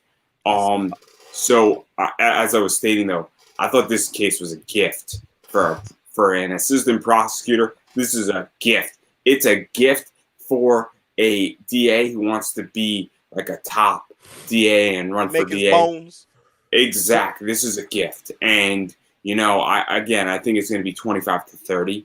Possibility of, parole in 30 years, which I understand people are not going to be happy with, but that's still a fuck ton of time. Hey, 30 years is a lot of time, especially considering what a lot of people have gotten for similar shit. So I'd be surprised if collectively they got 30. I think you're overshooting that a bunch. Well, we're going to find out. I think you know what is. I think there's a lot of political pressure, and I think they're going to ram it in Georgia. But there shouldn't have to be political pressure because there's never been political pressure when you have a gang shooting. So and this essentially was a gang shooting. These guys were in a de facto gang, right? And it's neighborhood watch. When you have and this, by the way, is the way that the Trayvon Martin case should have been found. Yeah. They have a video that was covered up and uncovered 3 months later. Delvin, what are your thoughts, brother? I think it's good that they got a guilty verdict. I'm happy about that. I want to see where they go with the sentencing, of course. But it's also a thing where it's a catch-22 with me in terms of how some people look at this verdict and say, see, well, black people can get justice. I'm like, no. One case doesn't solve the world's problems. Yeah, one case doesn't disprove the aggregate. Yes. You know, and I think that it has to keep happening. It has to be this should not be. This should be the norm. This should not be the exception to the rule. I mean, I'll be right back. not to interrupt your position, but this case should not be the position you guys are taking, I feel. Because this case was clear cut to me. Where these three were guilty from the start. I mean, every video that came out, I mean, I don't think anybody in America could think that these three individuals who did this, you know. Oh, there's a lot of innocent. people who thought.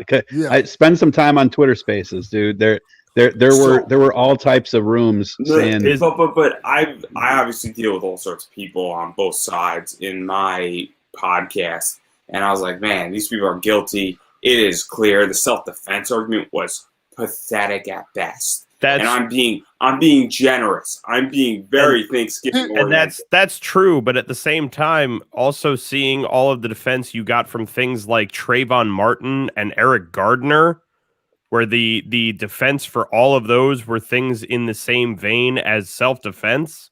Mm-hmm. And they didn't wind up going to jail for that shit. And that's kind of my point in terms of how I'll agree with you on Trayvon Martin. Eric Gardner, I think, is a little bit complicated, but we don't have to parse that out. I think this is the problem with the whole situation with me, and I think Mike, you'll probably agree with me. Every time we've seen a case in our eyes that we think is a slam dunk, and it doesn't go the way we think it's going to go, it kind of makes us look at the next case like, maybe this is not going to go the way we want to go. Even if it seems like it's a slam dunk. I'm gonna call BS. This was a slam dunk case. It was you're missing the point though. Yeah. There's been a lot of slam dunk cases, and there's been untold times in history where this exact situation happened, and the sheriff comes up, slaps him on the ass, and say, "Hey, knock it off! You almost got me in trouble that time." This isn't the first time that this case has happened. No, I agree. I completely agree, and I think what changed the entire position is that there was a lot of video footage, and I think there was a lot of stuff that this case clear cut was a slam dunk from day one when the videos came out. And I'm not discounting what you're saying because I agree in a lot of ways. But I think you're missing something though. When did this case get brought to trial? It wasn't after the event happened. It was after it came out on social media. Yeah.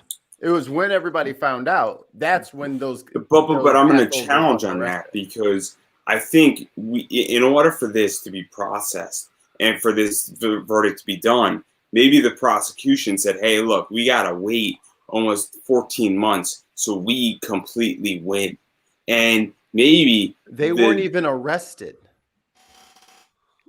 Yeah. Whereas Kyle Rittenhouse got picked up almost immediately because he actively made sure everyone knew I'm out here doing this. My understanding of Kyle Rittenhouse, though, he turned himself in. Yeah, because there was a because he knew a white police department wasn't going to do anything about it. See, I mean, I'm not gonna go and I don't know all the complete details of Kyle Rittenhouse. I'm also slightly intoxicated, so I don't want to go and misrepresent anything. Well, welcome to Thanksgiving dinner. Yeah. Thanks. It's already happened in my family once. Hey, there's a reason why you're our favorite Republican. Okay. Go I'm more of a libertarian, but I'll take the libertarians. Don't bastardize libertarians, you fucker. No. Whenever they don't want to pay for something, they're libertarians. Delvin, though, you were flushing out your thoughts, so go ahead and finish them up. I was just saying that sometimes as a black man, like I said, Mike, you can agree with me on this, we see things happen, we feel like the system's broken in terms of us. So when things seem like they're a slam dunk to us or to everybody else, we kind of look at it like, it seems like it, but maybe it's not because we'll see. We'll see. We'll see what happens. Wait and see what happens first. We're not going to count our ducks. I guarantee you that when people saw Rodney King getting his ass whooped in the middle of the street, in the middle of the freeway, they thought it was a slam dunk, and we was like, we'll see. And I was young when that happened, and I was still like, we'll see. So, I'm going to ask a very, very open question. You know, if they get, pretty much 40 years plus with the possibility of parole in 30, I mean, would that be at least a somewhat satisfying verdict? That is a sentencing? measure of justice. That is a measure of justice. But if the roles were reversed, it would be death for the three gentlemen that killed a white guy. Jock. You a betting man, Andrew? I'll take your money. I'm not. I will bet you none of them get 20 years. So how much do you want to go? $20? I will send you a shirt of mine if I'm wrong. How does that sound? And I will send you a dig shirt. That sounds good. I'm probably gonna send you a He shirt anyway, he already has one. And what did I do in return, Dutch? You sent me a shirt, and I probably should have wore that shirt tonight, but I didn't. Because I don't. I should have worn your dig shirt too. All right, so this okay. By the way, this shirt, it says I did my own research. You were wrong. I love this is available. I designed this. It's very simple. It doesn't say Dig on Americon or anything at all. It's on our TeePublic. So if you want to get this, I did my own research. You were wrong shirt. You can do so. Go to teepublic.com and just search for Dig on America. I'm not going to compete tonight with your shirt because I want you to sell shirts. So I'm wearing my shirt, but that's not the point. Hey, you can advertise your shirt, brother. Now it's you perfectly take fine. your fucking shirt off. So this is my shirt. It's my elf, my logo. It's Pop Anime Comics. You can buy it on ProWrestlingTees.com. And just type in Pop Anime Comics. And somebody I know is on this stream who I've been on his show a few times. So that's kind of cool.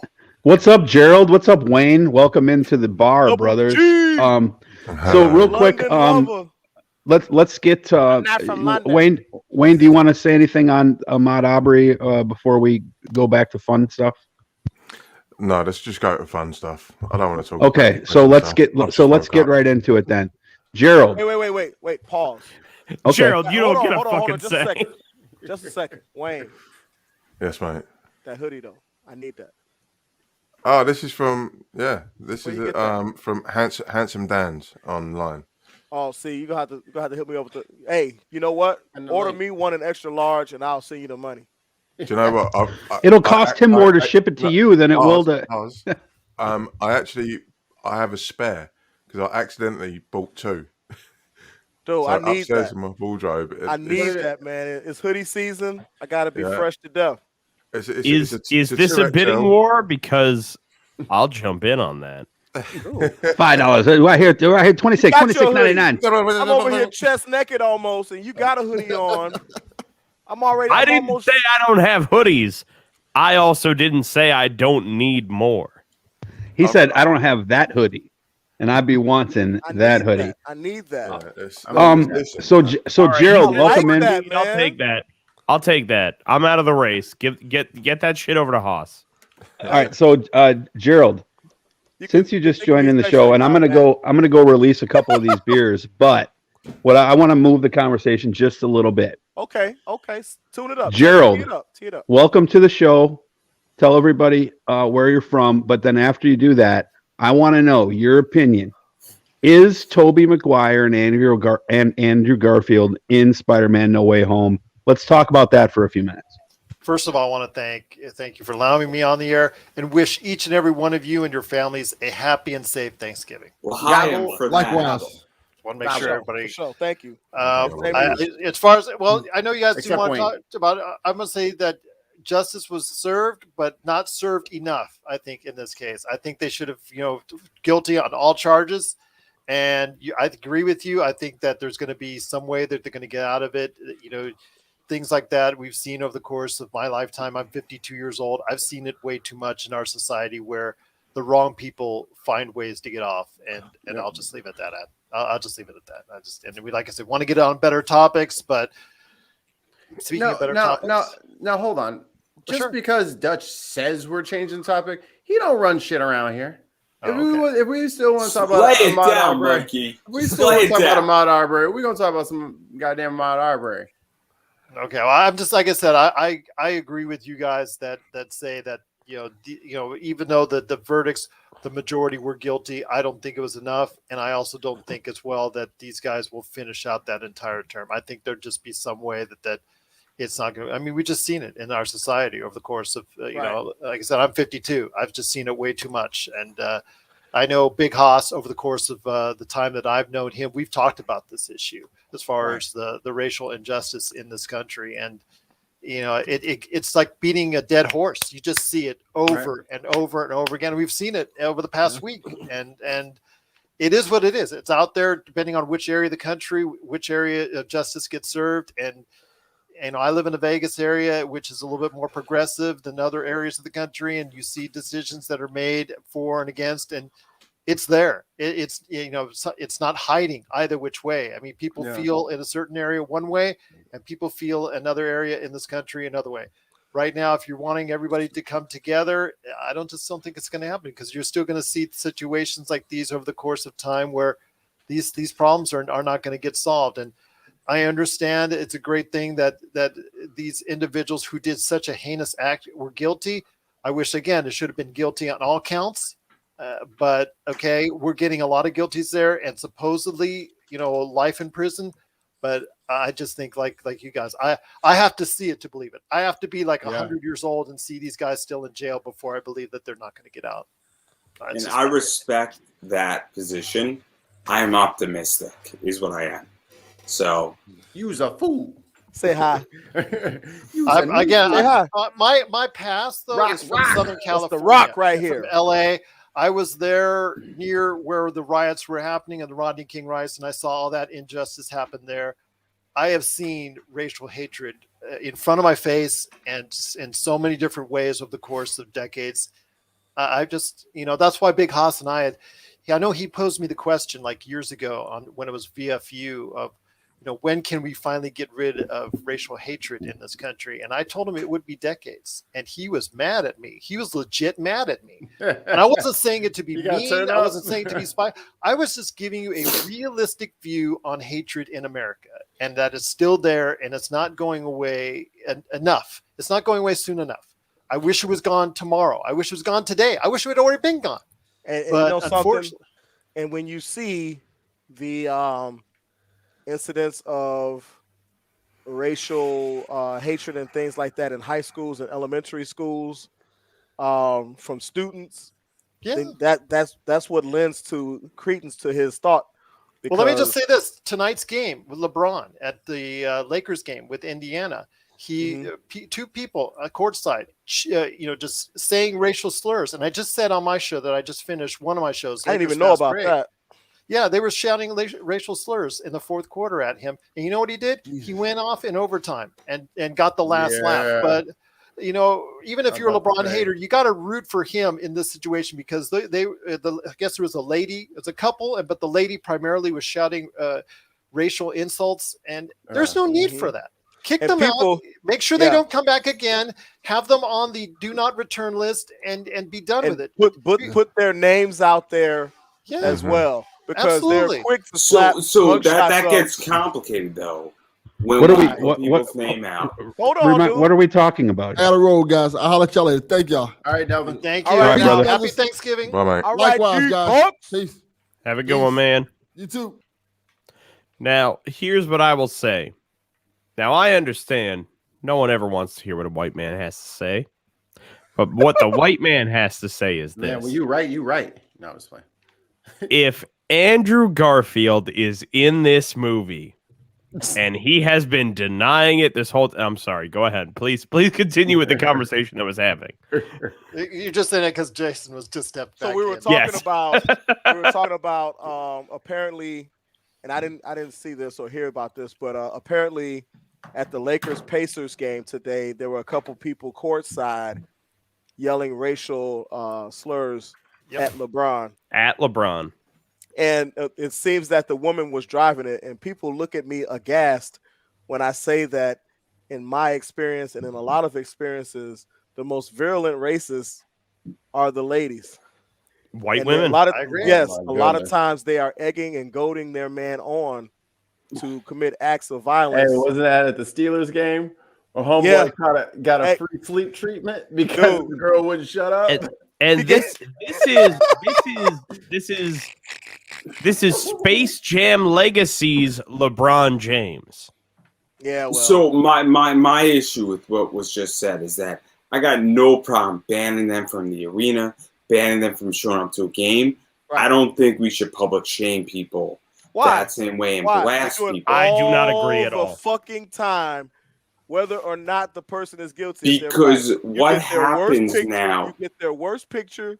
You get every negative thing they've ever done in their life, without any. Before they are demonized. I guess all the way until the trial. So we know these people did this. So fuck them. if you are at the Lakers game, slurring LeBron, for instance, what happens when people take it the next step and start saying, "Hey, I'm going to go harass people and knock on their door and doxing them, and then start going and committing violence against them"? That's you know what a great thing to do. So where do we draw the line? Don't be doing that shit in the motherfucking arena. So here's what I'm going to say. My feeling is this. I understand what you mean, Andrew, in the way of where is the line, because you're asking like, oh, well, if we're going to publicly humiliate them, what is to stop us from physically harming them at the same time? I understand that, yes, you need to know where a line is, but at the same time, these people also need to understand where a line is when it comes to the idea of what can be said without there being consequence. And a lot of people love to try and hide behind the idea of, oh, well, I've got freedom of speech, so I can say what I want. But what a lot of people don't realize is freedom of speech doesn't mean you don't freedom of consequence. Exactly. You can go out there and you can say, hey, LeBron James, so you're this, you're that, you're whatever. That doesn't stop you from getting my thought process a little bit. What just happened in WWE, because I'm a huge WWE fan, is a fan just attacked Seth Rollins and stepped over the guardrail and speared him and tackled him. Yep. Now, it was a really shit spear, to be fair. I mean, it was not appropriate. Nobody should do that. Andrew, now at least you know at least someone on God's green earth still thinks that professional wrestling is real after hearing his conversation explanations why. At least you think that there's one person that still thinks it's real. Hey, it's real to us, man. You don't have to be in the closet about this. It's okay. I'm with you on this fight. No, I know what he means. But my point is that where I'm getting at is that I think that there's no, I believe in freedom of speech. And I think that if you started spouting LeBron James stuff and giving him a hard time across certain lines, maybe you should be fired from your job. And I think a company has the right to do that.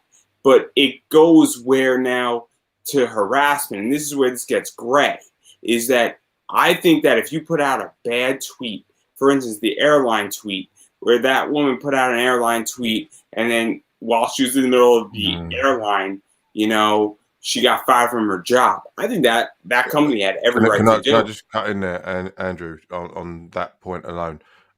You should all read "So You've Been Publicly Shamed" by John Ronson, which talks exactly about that incident. But if there's no deterrence, I'm gonna get my season tickets revoked. Ooh, big deal. I get to go on and live my life being racist or whatever. If there's no deterrent to the action, If I'm if I'm a CEO of a company, or if I'm an owner of a small business and one of my employees is doing that, I need to know, because that can directly affect my workplace with with not only the other employees, my customers, my base. How does that individual interact?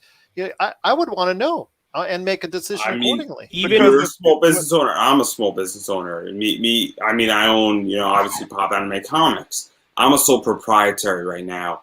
I don't know if you have any employees, Gerald, and I'm not. You don't have to answer that question. But the idea is that if I get to employees, at a certain point, I would like to know what they're doing to some degree. But even away from anything that has to do with what's going on with, employment or anything like that, when it comes down to the concept of public shaming and the concept of what the public feels they have a right to do, my feeling is this. We are at a point where we are so far into the conversation of race relations in America that if you, as a person, feel that you have any sort of right to yell racial slurs or epithets at anybody, first off, I love that picture.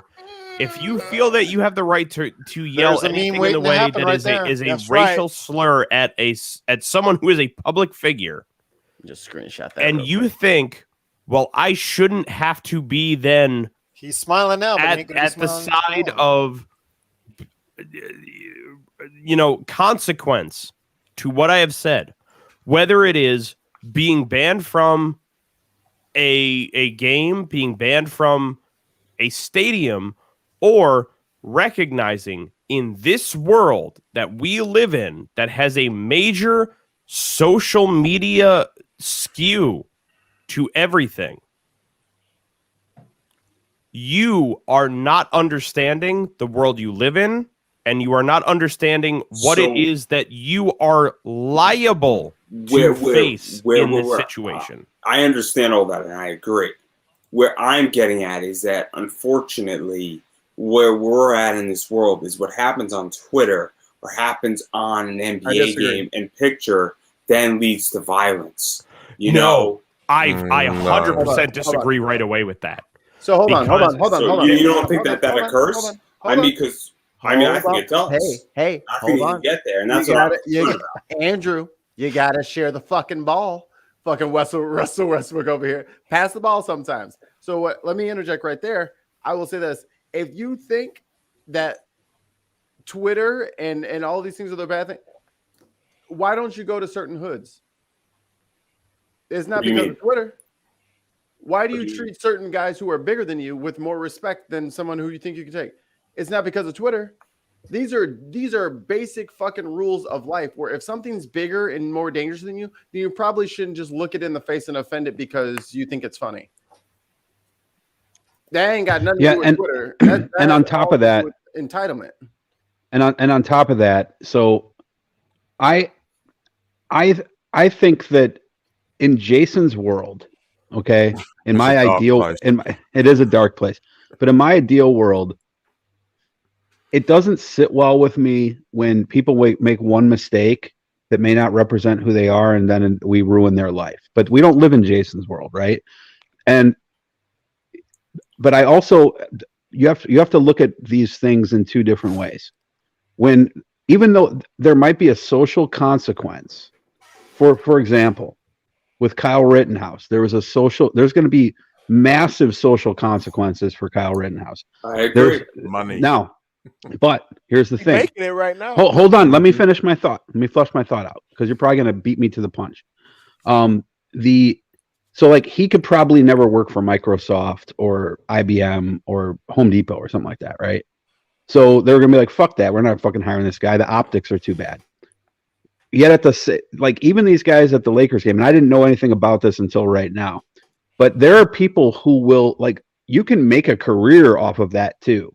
Kyle Rittenhouse is being courted by multiple people right now. Matt Gaetz, Madison Cawthorn, I think Lynn Wood. I don't remember who the other ones are. They have actively challenged each other to arm wrestling competitions to bring him in as a fucking intern for several Republican Congress members. And look, I get all that. So if you're going to take the social reward from the right wing, you have to accept the social consequence from the left. You don't get to say, "Oh, I'm going to take the job with Madison Cawthorn and make a six-figure career off of killing someone just because they happen to be in Black Lives Matter." Like, let's not forget, there are over 500,000 self-defense cases in the United States every single year. 500,000 a year. They've only gone to bat for one guy. There was only one guy who they have put $2 million into a kitty to pay his legal fees for. And the only reason why that happened was because he attacked Black Lives Matter. And the same with this guy at the Lakers game. I don't know what's going to happen with this, but I wouldn't be shocked that LeBron is like public enemy number 4 when it comes to the right loves to attack LeBron. So they're going to go. So there will be people. He will show up on conservative media as a champion, and I guarantee this guy will make money off of it. So if he's going to take that, then he's got to take the social consequence from the rest of society too. Sure. I got 2 points. Number one, in the aspect of public shaming, doxing, and threats and stuff like that, I would just like to say, on behalf of Black people, welcome to the party. Because guess what? That shit has been happening to us for the eons. Yep. Okay? So welcome to the party. Now it's unfair. But before, when it happens to Black people all the time that are innocent of shit and get their faces plastered all over the place for crimes that they haven't committed, and then they're exonerated, their mugshot is on page 1. Big house. We need to go further than that. There was that young lad that got hung back in the 50s who was accused of Emmett Till. Yeah. There's Emmett Till and hundreds of others. Even away from that, there is the lynching that happened a year ago in Los Angeles. So I don't know how many of you Hold on, know. let me just say this. Go ahead, one thing. And in this day and age, if you are courtside at a game yelling racial epithets at someone, in this day and age, that is not a mistake. That is not indicative of who you are, because you know the climate. You know now more than ever that shit is unacceptable, that shit is a red button issue, etc., etc. So there is no way that is like, that's not who I am. You hear that shit all the time. That's not who I am. I was in the heat of the moment. In the heat of the moment, when you're angry, when things like that, when you're drunk, when you're angry, that's when you tell the truth. And that's when you reveal your I'm going to challenge you a little bit on that. Do you think there's a path to redemption for people who maybe make a mistake? And say, hey, it depends who you're talking to. Yeah, it depends who you're talking to. Look at that lady's face. Do you think? I'll give a great example. So let me speak for a second. I was on somebody's show. I got completely plastered, and I made an ass of myself. Completely. I didn't say anything racist. I was just, and we let you back. Look at that. It wasn't your show, man. It wasn't your show. This is I heard that on your show. So I was on somebody's show called Larry Higgins. He runs IOB Comics, and I was just completely shooting off the hip, right? Raw, just being an asshole, just saying stupid shit, right? Nothing bad. I'm not. Obviously, if it wasn't anything bad, then you didn't make an ass. They make fun of me indefinitely because I was saying, "Hey, Bitcoin to the moon," right? And I was going hard. Oh, you're right. You're right. Bitcoin versus saying the N-word are two different things, man. I was saying, Bitcoin to the moon. We're gonna fund your Kickstarter all the way, guys. We're going all the way. I just had sex for the first time. It was great. Like that. I was gonna say, I showed up on this show half drunk, and all I did was I was the gayest I've ever been. So I didn't say anything horrific. I just made a dick of myself and I asked myself. I understand that sometimes I do that. Right. My point is that's different. That is 100% different than. Well, let him make his point real quick so we can rebut the point. My position is that I don't have a problem with you guys shaming this person. Hey, I think they should be shamed. I have a problem when it comes to violence to this person. That's where I draw the line, because I don't think violence should be positioned out of social media, and that's where I draw the line. Isn't it the perpetrator of the violence who's the one that's committing the crime here, not us? I was just about to say that. Can I just say, right. you can publicly shame someone, but if someone then takes that public shaming and then performs an act of violence as an individual, that's on the individual that's performed the act of violence. Publicly shaming someone is totally different. So I'm going to ask the question. Wait. Let me finish my point. Yeah.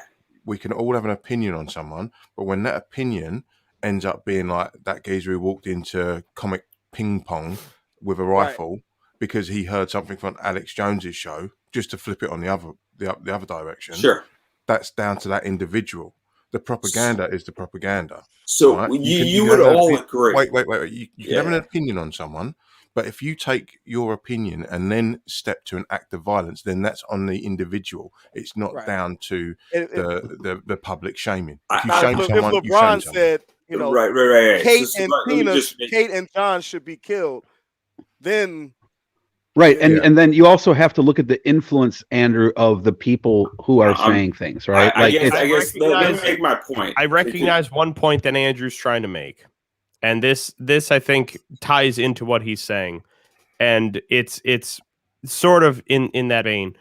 When we have recently also seen someone like Alex Jones get charged with being a major voice who was pushing propaganda against the Sandy Hook shootings. Yeah.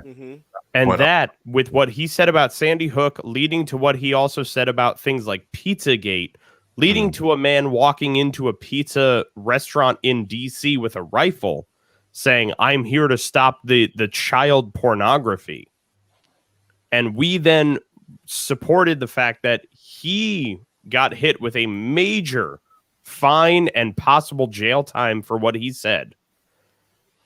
That's on the same sort of vein as turning around and being like, okay, what this woman said about LeBron James, yes, it is bullshit. It's very racist. I'll simplify my point even simpler. Let him finish first, and then you can simplify. Sure. No, and I kind of want that as well. Is the fact that, like, it's the same vein as I think what Andrew's trying to say is the idea of we will cheer Alex Jones being fined for what he said because it led to these events happening. But then if we turn around and say, oh, well, we only hold the people who commit violence against this woman accountable for their own actions, versus whether or not, say, we as a podcast turn around and say these things are, please, Wayne, go ahead. The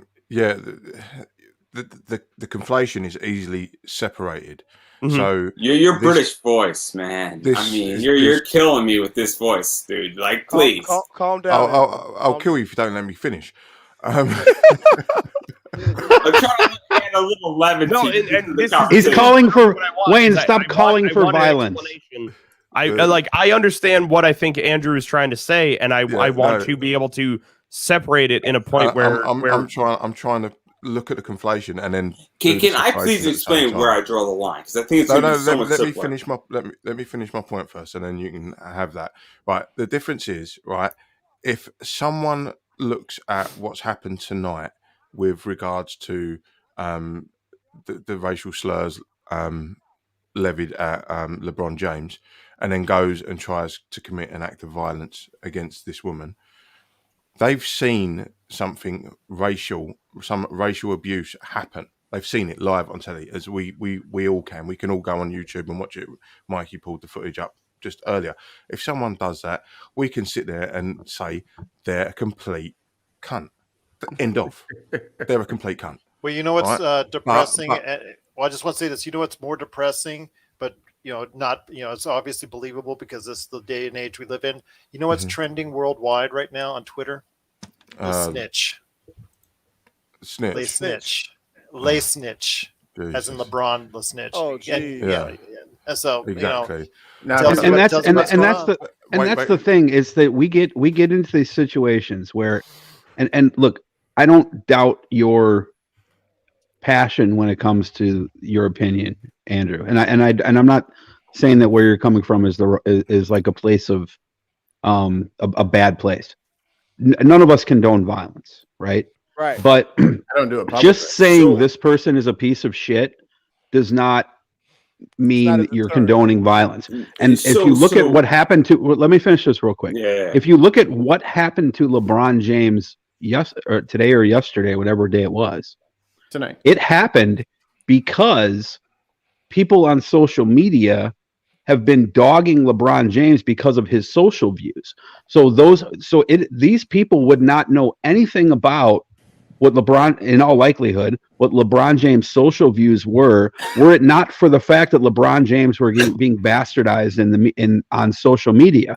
They luckily only kept it. They only kept it luckily to verbal, but nobody would ever come out and say, well, if LeBron James was murdered tomorrow, that he was murdered because right wingers we're shaming him online and calling him a socialist, that sort of thing. They wouldn't do that. So don't do it. Don't do it the other way.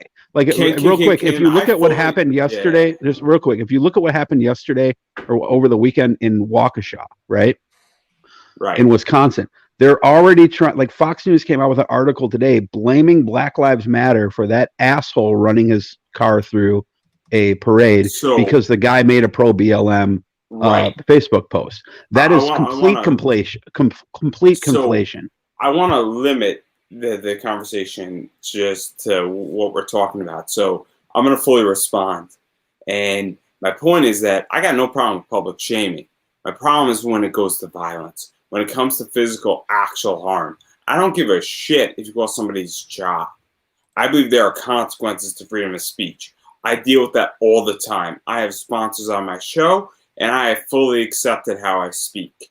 On my show, my job as an interviewer, and I'm fully disclosing, is that I give people fair interviews. I interview everybody from all sorts of positions. I think Comicsgate is the most retarded thing in the world. We don't say that. We don't say that. We don't. Yeah, let's. I do, but because let's not use that word. Andrew, this is our platform. We don't use Fair the enough. R word. We don't use the R word here. We think Fair it's enough. hateful I think and it unnecessary. is an idiotic position. There you go. There we go. Grab your Fair thesaurus. enough. and I think it is the dumbest position. I'll respect your position. Fair enough. I'll respect your position. I think it is the dumbest and broken down and bad business decision ever. Because you're essentially paying and you're making the decision that will take the money up front versus the money later. Because when you go to institutional positions, all the people from Comicsgate are not going to be hired by somebody like me when I'm in a position that I can hire people who are really talented, and there are a bunch of people who are good in that camp. And I will also be, hopefully, at some point hiring people from the other side as well, because my job, if my plan works accordingly, is to just get the best of the best of the best. You know, Men in Black taught me one thing correctly. Well, I want the best of the best of the best of the best. Greatest scene ever. Yes. Is that scene where he's taking the test and he's like, what are we supposed to do, Captain America over there? Great scene by Will Smith. Yeah. You know, brilliant. So good. I love the shooting scene too. That deep philosophical inquiry that is Men in Black. I just wanted to say real quick again, guys, I got to go ahead and edit my shows and also head out to start cooking some Thanksgiving dinners. But I wanted to wish each and every one of you again, and all your listeners and viewers out there, the happiest and safest of Thanksgiving. I'm going to politely respond, and hopefully I will say this very politely, that Thanks, I Gerald. We pray love you, that brother. I'm allowed back on your show. I pray that I'm allowed. Don't use the R word. That please. Let's Yeah. not go there. Someone who has an autistic Yeah, nephew as is really Andrew. not the great way to go. So Yeah. But Andrew, yes, may I Andrew, have you will be invited back. Yes. May I have a moment to respond very quickly? I don't want to try and step on your moment though. Oh, you can step on my moment all you want. I'm All right. totally fine. So ultimately, my feeling is this: no one. I feel like no one here who is on the opposite side of your view is trying to say that in any way, number one, we are pushing or agreeing with the idea of violence against anyone who is using racial slurs against LeBron James or anyone that is in the public eye in that matter. And we agree that no, anyone who is in that stance, public shaming is fine, but we are not cheering on the idea that they get hurt or attacked or targeted in any fashion. So I don't mean to cut into your moment. All I want to clarify is this: is saying, look, I don't have a problem with public shaming. I got no problem with consequences of freedom of speech. I have a problem when it goes to violence. Of That's course. my only issue. We all do. And Everyone on this show has that same problem. This is why I feel like the last like 45 minutes have been like this. Where if I just made that statement, I feel like we could have moved on. Where I agree. Andrew, I think the problem is I'm that hoping to make money with LeBron based like basketball. Andrew, cards. to be fair, you're talking in a circle, mate. You bit. really are talking in a circle. Can I get 3 words in here real quick? Just 3 words. Oh my God! Who X from Utah Outcasts? What a voice! Get in here. The person with no camera. Turn your camera on, sir. Nah, man, I'm at work. First, he ain't trying to get fired. 3 words. 3 words. Space Jam 2. I thought it was fantastic. I'm not gonna lie. I thought it was great. I want a Space Jam 3, and it better be Colin Kaepernick or get the fuck out of here. I don't even care if it's basketball. Might as well go to football. Slam and jam. We're at that point. Might as well go to football. I was gonna say.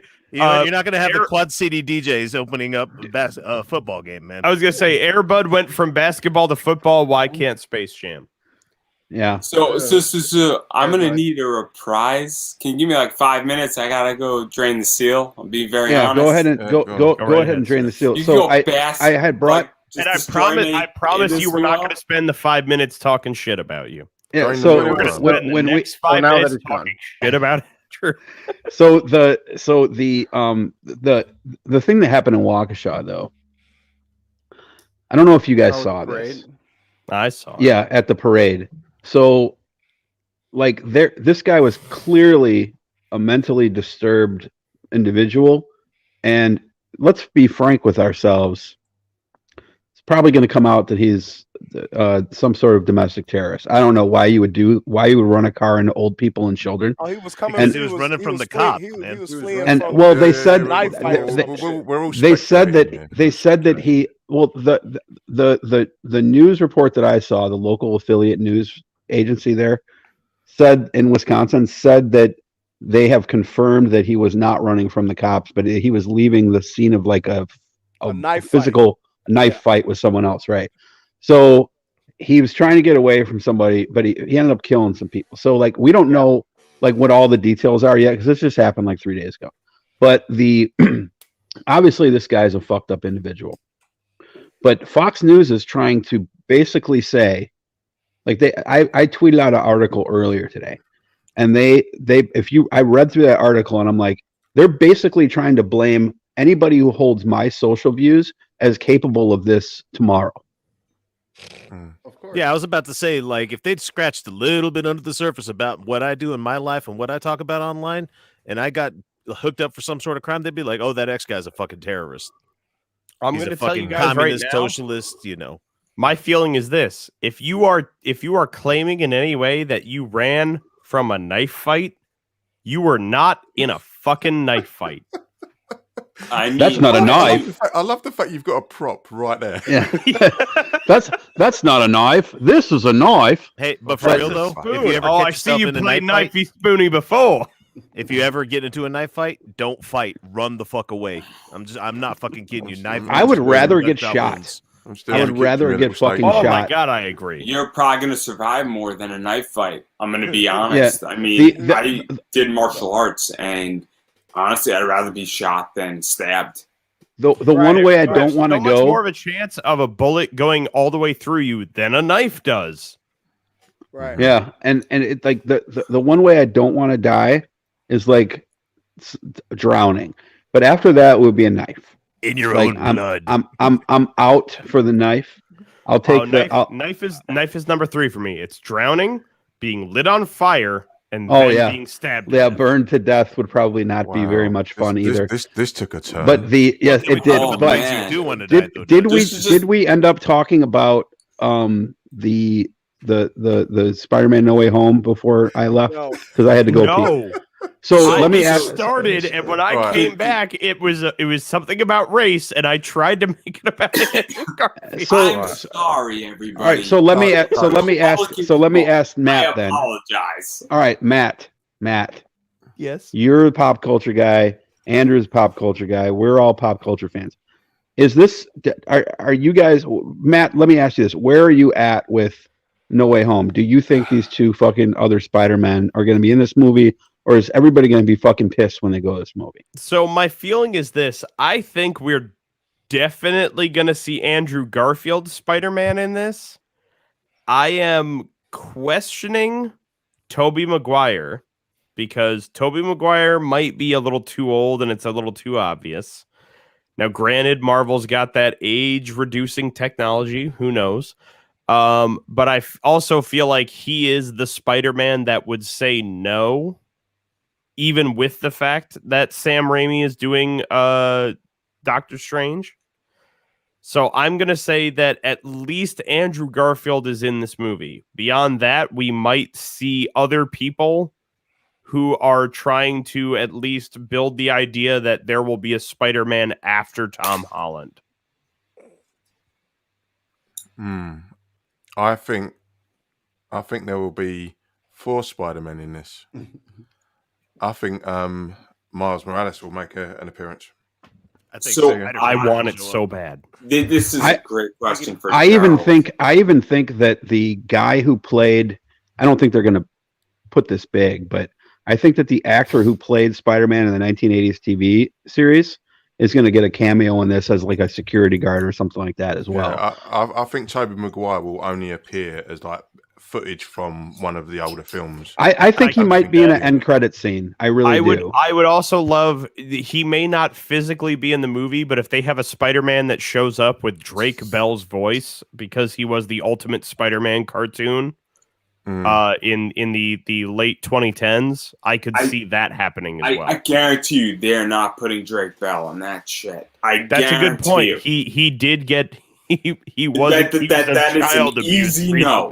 That is an easy no, okay. And I'm cutting you off respectfully because that is a bad. And I'll put it this way: I don't support anything about Drake Bell as a human. What did he do? What did he do? I know who you're talking about. What did he do?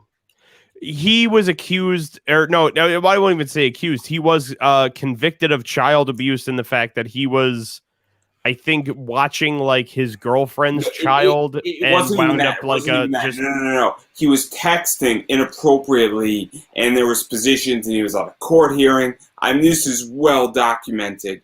That oh yes, you're right. It was the fact that he was being inappropriate with an underage fan. People gave Josh Peck shit for not inviting Drake Bell to his wedding, and much respect to Josh Peck. Maybe Josh Peck knew. And I gotta say, he probably did. It's in the same. It's in the same way that when James Franco got accused of texting and being inappropriate with underage fans, Seth Rogen's immediate response was, "I'm going to not be involved with him professionally ever again." It was one of those moments where you go, "Oh, Seth Rogen knew, but now people found out, and he's going to say, okay, I'm not his friend anymore." Is there any truth to the rumor that, Matt, you are Seth Rogen?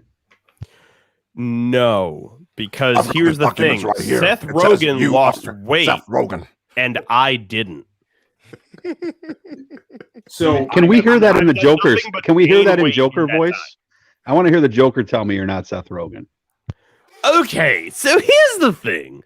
I can't possibly be Seth Rogen because Seth Rogen has shaved his head, shaved his beard, and he's lost some weight.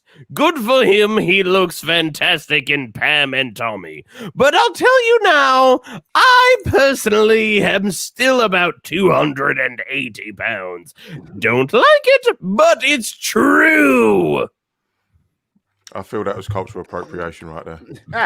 Oh God! Well, all right. So I guess I'll just fuck off. Josh Peck is much respect. Maybe Josh Peck made a great decision. He got shit for it. Very possible. In hindsight, much respect, and I'll give Josh Peck as much respect as he deserves. And I like Josh Peck. Everybody watch Turner and Hooch on Disney Plus, and then maybe Andrew and I will make some money. Did James Franco? I almost called him his brother's name. Did James Franco get? Did that come out as actually being legitimate? Because I never heard anything. It was enough that there was evidence from both the person who said it happened, and I feel a few other people who had like screenshots that he basically just said, I'm gonna disappear for a while and do better. And then everyone around him was like, yeah, we're not friends with James anymore. Yeah. Life has consequences. So Michael Cera gave him the old "You're not my friend anymore." Yes, but I also feel like that was never a thing. Michael Cera was friends with James Franco. What the fuck? All those guys were maybe in for a day. Yeah, well, they were in This Is the End together. Well, yeah, but that doesn't count, Dutch. You gotta pay attention to things, man. Jesus. Is it the play this is like The Geek or something like that? What was like the series that only had like 13 episodes that had Seth Rogen? Oh, Freaks and Geeks. Oh, I love that show. That was a good show. I like that show mostly as a way of being able to support Judd Apatow more than anybody else. All right, so let's do this. We're gonna play. Mikey, can you pull it up? Would you be so kind, sir, as to pull up the? Before you do, can we not hate the Republican in the room and do something more fun like pop culture? Well, Andrew, get out of there! Yeah, we're gonna do something like that right now, kind of, sort of. We have 1, 2, 3. No. We have 1, 2, 3, 4, 5, 6, 7 people on here. So let's do a little round robin of our prank one, marry one, snap one. We'll start with Big Haas. You're gonna go first. You know how this ended for me the last time, so that's not good. Last time we're gonna do it. This was tough. We're gonna do it for everybody. We're just gonna play it for a minute here. So wait. I already have reservations because your plan already sounds bad. So how about this? My plan sounds fucking fantastic. I guarantee your plan sounds not thought out at all. Not at all. I vote for Mike. I've been thinking about it for 4 days. That has nothing to do with anything. 4 days for you is like 2 hours for us. It's 4 days. So listen here. Me, you, and Haas, we will give the 4 of them who they have to prank, marry, and snap. I agree. That's a good shot. You want to do it that day? That's fine. But I wanted to get them all. All right, go ahead. For 5 hours. All right, go ahead. Start with Utah, and Mikey, you know him best, so you go first, and we'll pick up the. By the way, it's 10 past 6 in the morning here, so can we please be appreciative of the time? I'm at 1 a.m. on the East Coast right now. I'm on the East Coast too, but my Thanksgiving's gonna suck either way. So. I've also got a whole fucking bottle of bourbon to go through. All right. Well, we could do this, and then we can maybe. Anybody wants to stay on can stay on, but Mikey, start us with Utah. It's X. God damn it! Get him. It says right there X. I'm on my phone and it's 6 feet away. I can't read it. Keep going. Why are you social distancing my your ass. own cell phone? Because my phone has the Rona. I vote X replaces Dutch in this podcast. Everyone votes that. Seconded. I'm feeling the heat, baby. So far, that's like 4 of us. So Haas doesn't know me that well yet. How about this? Original hosts, let's think of 3, and it has to be the same 3 for all of them. Okay, go ahead. Breakout room. Go ahead, Mikey. So I'm thinking I gotta find somebody undeniably you can't say no to. I might write these down. I think that you should have thought that out that idea better. But too okay, damn we'll long. do what you say. No, as I say, we are professionals here, right? Everybody. All right, Mikey, may I offer up an idea? Nope. No. Okay. Let's enjoy yourself. I got Mikey, I got mine already in my head. All right. We are all professionals here. You do yours. This is how we do things. You do yours, because all right. So here's all right, but let's stay on target here, though. Are we going to try to go with people who are culturally good or people who are culturally bad? You're the only one who You're goes just for trying bad. to destroy the Republican in the room. That's all I'm going to say. Haas already said he has a trio. Yes. I've got one. All right, you go. Okay. All right, you go first then. Okay, so I'm sure everybody knows who this is. I hope so because she's a famous music star. Everyone's got to know who it is. Go ahead. BB Rexa. All right, I don't know who that is. I know who that I'm is. sold, dude. Like, I'm sold. What? Who is that? Fine as frog hair. Y'all don't know who does Utah. it? Utah. Do you know who that is? If Dutch or Mikey doesn't know who it is, it doesn't matter. I was gonna say it doesn't No, matter. yeah, it doesn't matter if I'm me or down. Mikey know. I'm in. I'm in. Andrew, you know who I'm talking about, right? Oh my god, I love her. If Andrew knows, we all know. Y'all better get on the Googler. X Wayne, Wayne. Wayne, do you know who that is? Not a clue. I googled. Utah. Wayne, take a look. Yeah, I know who she is. I got teenage kids. What was it? What was the name? What was the name of this BB bird? BB Rexa. BB Rexa. Let me ask Wayne a question really quickly. Wayne, how old are you? I'm 40. Okay, you have an excuse not to know. But I'm 49, and I know who the hell that fine ass woman is. You now not have an excuse to know. All right, so Dutch, who's your second person? Okay, I just looked at her. You can't. No blood left in the. I swear to God, if you put an So- acronym in, I'm gonna be pissed. Haas makes this. He always picks these hot women who he knows who they are, who nobody else does. Man, So Matt and Andrew know who I'm talking about. you know the What most. I'm talking about. I You know, know the most I was gonna say obscure people. X knew it too, man. All right, 3 I'm out of gonna 4. go. We all knew. I'm That's going not with. obscure. Imogen Heap would be obscure. I am going that one with drives it home for me. with the also semi-obscure Amber Rose. Oh, It's no, not Amber obscure. Rose. God All right. damn it, man! Kanye, Amber Why are you Rose? making this hard for me? Kanye Amber Rose. Freaking, The one with you know, the short-haired, thick Amber Rose, light skin and Amber Rose. oh my Yeah, God, you are making this hard for me. Mikey, if you don't say Zara Larson, I'm divorcing you from everything. Hold on, I gotta check the age of somebody just because I don't want to be a creeper. You people are making this difficult. The most pop culture Republican in the room. God damn Check out it. Zara Larson. Zara Larson. I'm pretty sure I'm good, but I just want to make sure because I Is it feel old. S-O-N or S-S-O-N? Larson. Oh, she's 25. Redhead What am I chick? thinking? You motherfuckers got to pick 3 people that look so fucking similar. You're making this hard for us. I swear to God, man, we should protest. We should create a union here. If you're born in 96, that makes you 25, right? My math's good. She's a little thin, but she's cute. Yeah, you're right on target. Who's your Born in pick? December. Zendaya. Oh, that's a good one. Okay. I had to tell. She looks so young, so I just wanted to make sure. You know. All right, Utah, you got to go first since you're first on the screen. Let's see. I will marry Zendaya. I will let's see, snap Amber Rose because You racist. no, because she split up with Wiz Khalifa. Come on, man. And Amber the Rose big isn't Wiz. black, by the way. And prank BB Rexa because I only know a couple of songs by her. All right. Prank is a euphemism in this case. Well, it can be. It's up to the We up to don't the say that. person. We don't. Yeah. Say that. Wayne. I didn't say what it's a euphemism for. I mean, Well, who when you was- guys were who saying was it the earlier, last I have one? I have Who was trouble the hearing last one? people over headsets sometimes. So I thought you guys were saying Frank, like give her Who's some the pork, last some one? pork and You beans, can Frank know? one, beans and Franks. Frank one, Harry one, crap one. Yeah. Okay, again, I'm going to ask, who is the last one? Zendaya. Zendaya. How do you spell that? Because I don't know that. That's the she's the girl, the one who plays MJ in Spider-Man movies. She's Chani on Dune. Yeah. Yeah. Oh, Dune! smoking, I saw. baby. By the way, I saw Dune yesterday.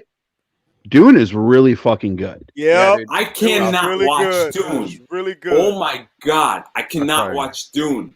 Why my not? ex, okay, my I'm ex gonna- ruined it for me. I went on this virtual date with a girl, and her favorite movie was Hey, Dune. write down your fucking story. We got 4 people to get through. You wait.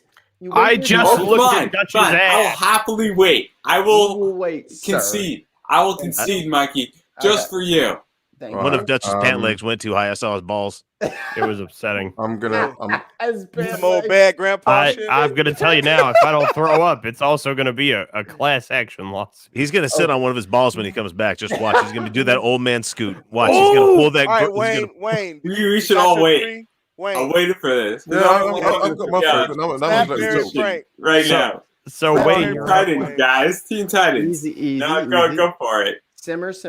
All right, Wayne. Prank one, marry one, snap one. All right, I'm gonna prank Zendaya because she reminds me too much of my eldest daughter. Oh, that is So true. That would be hilarious. I'm going to snap Amber Rose because I think she's an attention-seeking wrong.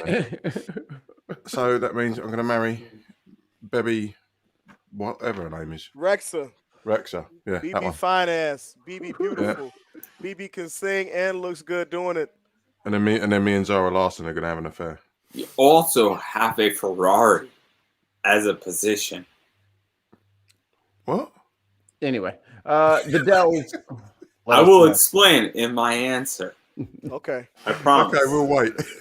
So for white man number 2, my answers are going to be that I would prank BB Rexa, I would marry Zendaya, and I would go with snapping Amber Rose.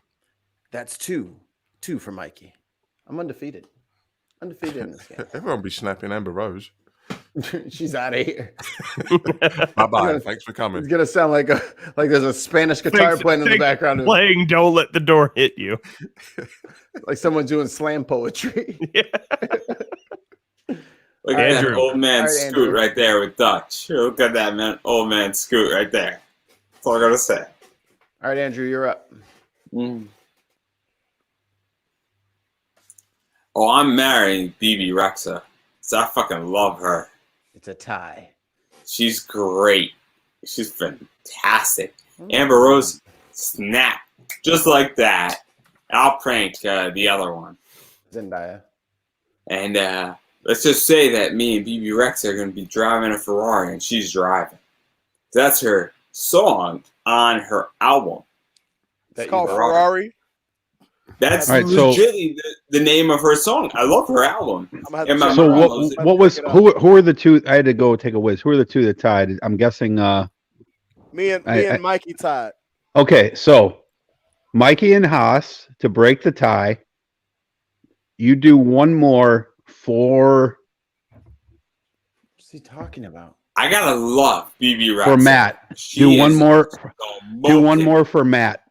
You guys do another prank one, marry one, snap one to see who wins for All Matt. right. Go. No, here's the thing. Each of you name one person, and I have to choose between 2. Ryan Reynolds. Okay. What do you got, bro? Ryan Reynolds is a good one. Okay, so I'm gonna do. I just won. I'll do. No, Dutch. This has nothing to do with you. Haas, give me a person. Oh, but they can't do 3. Oh, I thought you said all 3. No, they do 2. You're out of it, mate. All right, I was gonna say John Cena. I gotta say Haas. Much respect, BB Rexa. I wanted to put John Cena in there, but anyway, go ahead. You were not keeping up with the rules. All right. What do you got, Haas? All right. You got to beat me for the Mary. So it's just Mary and Snap. Go. No, Ryan Reynolds, and I'll stay in the acting sphere. Salma Hayek. Fucking shit. Oh, God. There's a conundrum. Come on, Haas. How about both? Yo, this is coming down to a fucking coin flip. He's sweating. I can see the sweat. Oh, man. All right. Menage.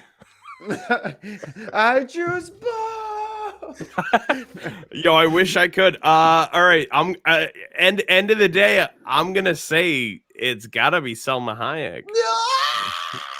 No! That's right, baby. Look at that flex from Haas. Look at him. Look at Salma, just to bring Mikey down a notch. Yo, it's that was a one from all the way back when I was fucking 10 years old. Like From Ryan dusk till Reynolds dawn, had to work baby. for that shit. From dusk till dawn. Exactly. Came out that goddamn snake. I was like, sold. So if you guys want just to turn the tables, why don't the four? He Why brought don't the back a four child of memory. you? That's bullshit. That's not fair. It's bullshit. The 4 of you guys, okay? Of the 4 of you guys, Oh, okay. give us each one, and then we've played this before where we had what was the 4th one that we did? Like garden or so we have to prank one, marry one, snap one, and then go skydiving with one or whatever. So pick whatever for. I'm going first because I'm throwing mine out there. All right, so you all give one to us. I have it. Wait, before you go. Prank one, marry one, snap one. Next door neighbor two. Oh, that's perfect. Oh, I love that one. That's a good one. right. I love that. Oh, I love that. That's very good. All right, well done. And honestly, the girl who won America's Next Top Model in like season 6 or 7 or something like that was my next door neighbor in high school. Ain't that a those are some bad years to be like 14, 15, just like You're like, point. what the fuck did I do wrong? There's right? no point. Why try? There's no point. You're messed up. It's okay. So instead, Mikey just drilled a hole in the wall with the old rotary drill. Ah, look at you. So Mikey weren't that subtle. He just hammered. Mikey, I feel for you. I'm with you, man. I get it. I fucked up too because I had a perfect 10 and I fucked it up. That's all I'm gonna say. Oh no, I had no chance. I was a pimple-faced, short, weird. No, I had a was. What do you mean was? I'm not All right. short anymore. Let's All right. Hey, go everybody first. name one. X go first. Start with Andrew. I'm Andrew, gonna you're throw first. married Oh, AOC. start with Andrew. Okay, No, Andrew, you first. Andrew, you got to give one. Yeah, you gotta give us one. for Haas, Okay, Dutch, so and Mikey to choose. so AOC is blacklisted from this show, but because it wasn't us saying it, it's allowed. So Alexandria Fine. Ocasio-Cortez. Fine. All right. Fine. Andrew, go. I will repick. I will be happy. No. It's fine. It's fine. We can't give her because once we do people 3 times, they're not allowed anymore. No, Utah, I'll you're repick. I'll repick. I got no problem Go ahead, repicking. Andrew. Go ahead, Andrew. Go ahead, Andrew. I need a second to think anyway. I need to think again. All right, I'll go Matt if goes Andrew first. needs time. I need time. I need to think. All right, Matt. number 1, Tessa Thompson. Oh. Yes. That's a very good one. Wayne. I gotta Google. What category though? No. I'm not giving a category. They got to Fine. pick. Beautiful. Yeah, there's no rules for this one. You can Fair do whatever you enough. want. Fair enough. You can give us Nancy Pelosi if you want to. I'm gonna. J.K. Rowling. Oh shit. J.K. Rowling. I wish it was J. Why couldn't you say J.K. Simmons? I'd totally fucking marry him. That would be a Dutch, harder I'm choice. upset that you brought that up. I'm gonna put Mikey's arm up his back right now. Don't do Ruth it. Wilson. Ruth And Wilson. puppet. And puppet. Bitch. Oh, I'm gonna go hard. Ann Coulter. Ann Coulter. Oh wow. Okay, so I've Ann been writing these Coulter. down. Ann Coulter, these are so far, like these are just way on different sides of the spectrum. So we have J.K. Rowling. Is J.K. Rowling an actual pick? Or was that a joke? I'll let you change it if it was just. I was joke. serious. You got to pick between Joe and those other two. I want to make this difficult because I want to see what you guys do. I'm so curious. All right, and when Okay, so we got Tessa Thompson, Ruth Wilson, Ann Coulter, and J.K. Rowling. I will give you the option. I will choose differently if you would like. And no, that's fine. J.K. Rowling is a very attractive older woman. So I'm sure you think that, Dutch. all right, now, so I mean, it's not a terrible one, but so it was J.K. Rowling, Tessa Thompson, and who are the other two again? Ann Coulter and Ruth Wilson. All right. I can go. Haas, you're to the left, so you go first. Okay, I am going to. I'm going to marry Tessa Thompson. Wrong. I am going to snap Ann Coulter. Oh, easy. I am going to prank J.K. Rowling, and I will live next door to Ruth Wilson because if it don't work out with Tessa, I like your thinking. I like your thinking. Yeah. I'm so upset right now. if it don't work out with Tessa, I'm like, I have some Pinot But over here. Mike is already there. All right. Okay, so this is tough. The Mary here is very tough. So I am going to prank. I'm going to prank Ann Coulter because that would be a fucking great. To just fucking fuck with that lunatic. I'm gonna snap J.K. Rowling because she is older anyway, so she can be snapped away. And plus she's got some, yeah, a little. Absolutely, that's 100% accurate.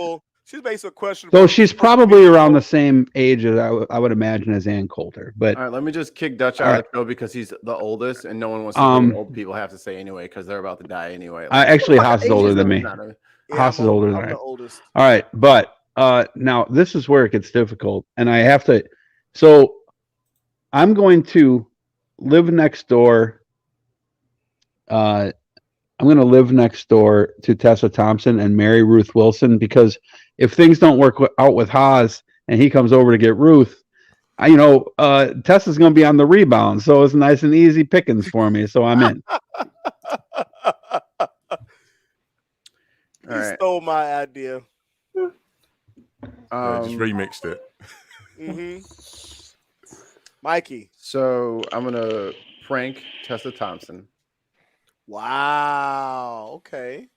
Going hardcore there, bro. I'm gonna marry Ruth Wilson because Wayne knows too much about me. I'm gonna snap Ann Coulter because why not? Because it's fucking Ann Coulter. And I would like my next door neighbor to be J.K. Rowling because I will be continually blowing my leaves every year into her fucking yard. Here's the thing about leaving my fucking garbage out an extra day so that makes her feel like shit. I'm just gonna be the worst fucking neighbor that she's ever You're gonna violate the HOA, aren't you? I'm gonna do all that shit. I'm gonna fucking cook onions on the back grill for no fucking reason, just with fans pointed at her house. But here's the thing about Ann Coulter is like, you know what they say about crazy women? So I was like teetering for a second about next door with her, but no. I'm just gonna be that shitty. I bet you the sex with her is phenomenal. Absolutely No, not. I'm gonna fight that immediately. Absolutely. But she's crazy. I as guarantee hell, you, she is a dead fucking fish. No, she's not crazy like Ann Coulter. Let's go down the misogyny trail. She's not crazy like that. That good like Ann Coulter doesn't qualify to get misogyny protection. Fuck her. No, she's gone too far. I don't even want to. There is let nothing Mikey, original. Dutch, let Mikey have his Please. I haven't even. You're talking now, not me. Go ahead, Mikey. I want the British guy to handle this situation, please. So anyway, the fact that she is so unoriginal and bland and monotone is not the kind of crazy we're looking for. Like my wife, a little crazy, but her crazy pops up in moments that are so hilarious that it is undeniable. Ann Coulter is not good crazy. She's you just said 30 seconds ago something that was the complete opposite, and now you have convinced yourself that it didn't happen. Like I don't need that kind of crazy. No. So let me ask you this. I want to do this real quick. I want the British guy to explain things to me because I like British people. For Wayne, all right, I'm going to do this a one or the other for both of these guys. Wayne, you got to marry one, you got to snap one. Ann Coulter, Laura Ingraham, go. He doesn't know Laura Ingraham. He knows who both of those people are. I'll probably marry Laura Ingraham and then snap Ann Coulter because I just can't stand her that much more. Matt, Hannity, and Tucker. Oh my God! I'm assuming probably gonna marry Matt, before you answer, we're assuming you're gay. And this he is. Oh, I'm bi. It's fine. Yeah. I would probably wind up with Tucker, and I would snap Hannity. Okay, so why would you pick Tucker over Hannity? I just have to know. Because Tucker will shut the fuck up when I fight with him.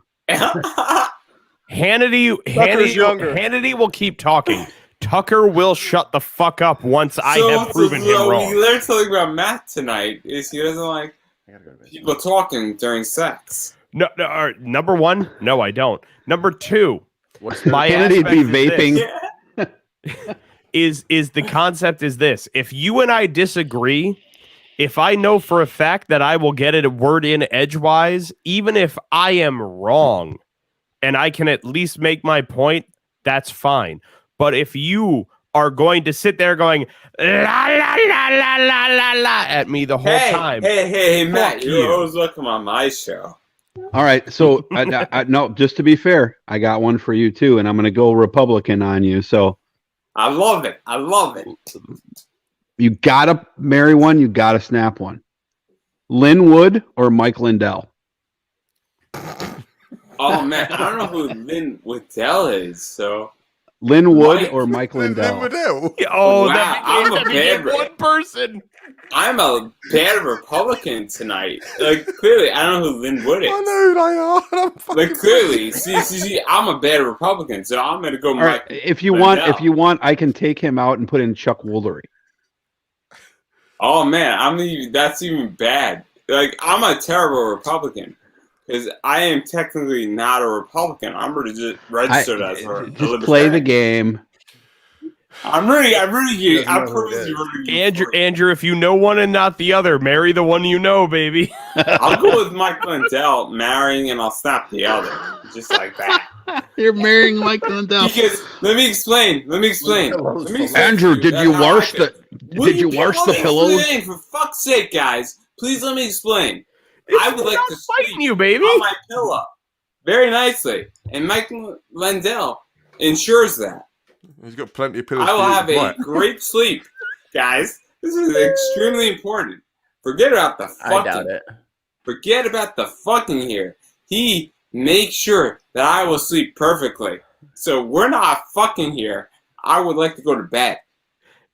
Oh, yeah, that's Andrew, I'm going to tell you right now, that's the most Republican thing I've ever heard in my life. It has nothing to do with this sex, man. It has whether to do with I fall asleep. I don't think you understand my position, man. Like, I'm screwed either way. I just want to go have a nice siesta. What position would that be? Yo, actually? I just want to know, after I catch that cum, am I going to fall asleep? I like how you think that I'm the catcher here. That's offensive. Clearly. Not really. It's kind of obvious. I'm going to be playing off of my Really? game, You baby. think I'm the catcher? What the fuck, man? Like, Hey, you know what? fuck? Mike Lindell might have you be a pillow biter. You look like you'd be Little Spoon. Money or Haas. I I'm clearly have underestimated all of you. I'm Now gonna I fuck with understand you. what you all think. Haas. Maxine Waters or Nancy Pelosi? Ooh. You're muted, big dude, and I just see your tongue, and I'm getting a little uncomfortable. He's thinking about it. Let him think on it. Yeah. No, he's thinking. Stop interrupting. Which one's older? Is that a fact? I think they're both like 74. They're too old. They're too old, man. Dude, just deny the question. He's trying to say which one. No. Jack. Fuck that. Oh, Jack. Haas, I want an answer. I need to know.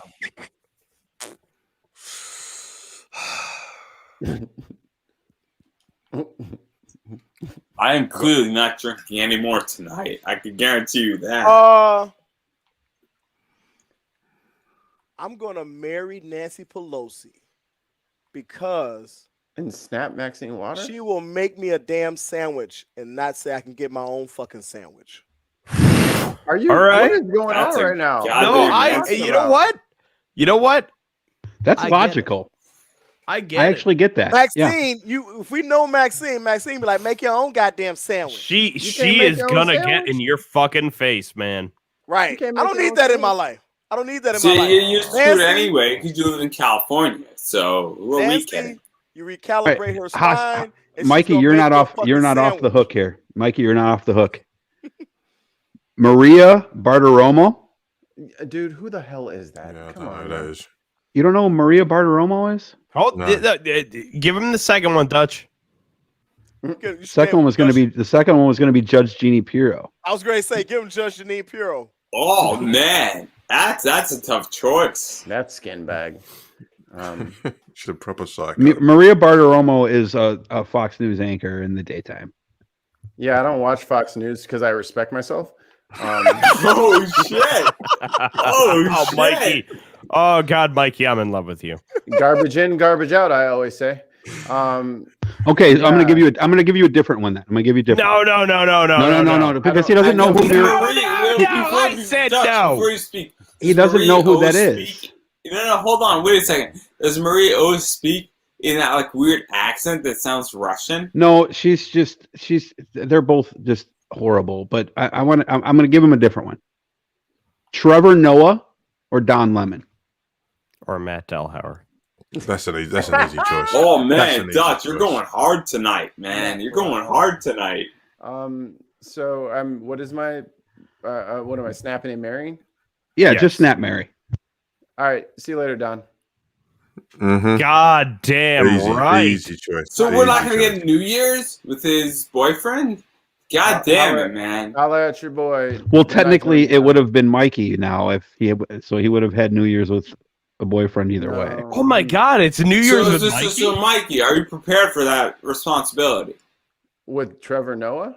Yeah. Because what's his face is gone. I'll tell you right now, Mikey, you can hand me New Year's. I'll take care of that shit. Oh, shit. I'm down for that, man. I'll be watching New Year's all the fucking time. Until I'm fucking dead like Dick Clark. Yeah, dude, like if you're on 900 years CNN old. on New Year's, I'm in it for life. Haas, how would you answer one that had? I can't remember her name, but you'll know who I'm talking about. The old girl from The Mandalorian who played the Drop Trooper. Hold on, I got it. Gina Carano. Gina. Yeah, would you? And who? Okay, you know what? China. No, don't make them like that. I got this one. Haas, what is I'm gonna call something right now. Haas, what is your knowledge of professional wrestling? Whoa, hold on, everybody. Andrew, I'm asking. Andrew. China. Don't disrespect Andrew, her. I'm serious hey. about that shit. Haas, All right, so Gina Carano. what is your knowledge of professional wrestling? Do you know WWE right now? Not now. Me.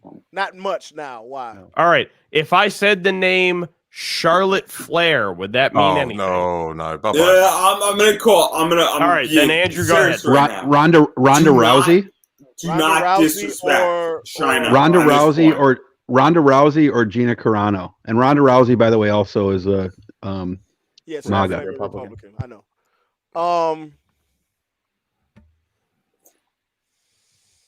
Or Ashley Babbitt. No. I would probably marry Ronda Rousey because she's on record as saying she loves having sex. So there we go.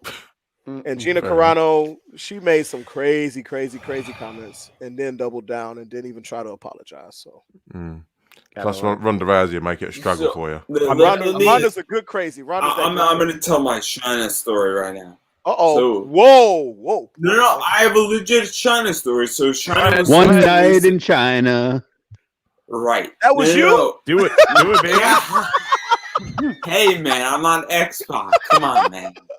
Don't bullshit me. Baby. It was a fun night. It was a fun night for Andrew until Triple H walked his happy ass in there. No. What are you doing? Tell your story. So China was actually scheduled to be a guest on my show. And I wanted to have a very serious interview with China. And unfortunately, obviously, her death happened and a bunch of shit happened surrounding her documentary. And it was very disheartening to me because I was supposed to speak to her and the director of that interview. It was very upsetting because that was sort of scheduled. And that's why I say when, I'm bullshitting and then obviously we're all sort of in a comedical position, China hasn't made a political statement on anything. And I don't think we should speak about the dead and ill. Hey, you have every right to think that, but you don't dictate what happens here. If I want to talk shit about anybody, that's going to happen. So my perception of China. So here's my feeling. Right. When it comes to Haas's decision of Gina Carano versus Ronda Rousey. Even though I love Gina Carano in the Mandalorian, I think she's number one. I love her in the Mandalorian. Number two, I fell in love with Gina Carano during the reboot of American Gladiators when she was Crush. Oh, was she? Now here's the thing.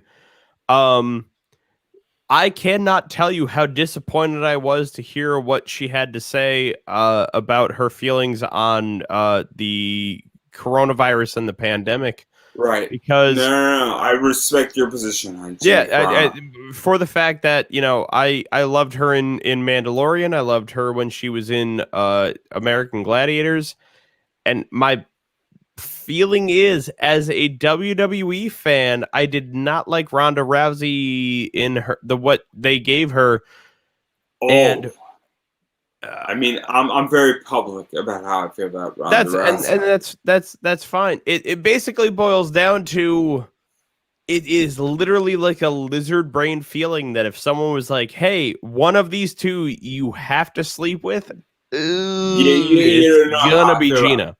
So let me explain. I agree. I would go with Gina. I will just say, Gina on The Mandalorian, like, you believed that she was a rebel drop trooper, dude. She was that fucking good.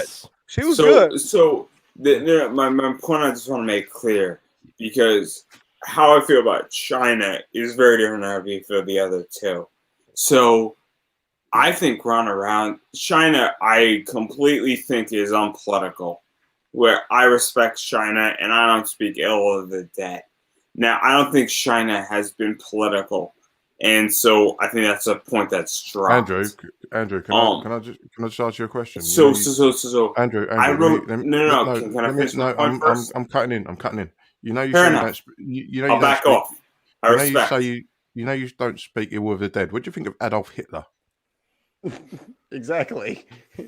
Being dead doesn't make you immortal. It doesn't make you can I speak freely? What do you think of Stalin? May I speak freely about Adolf Hitler?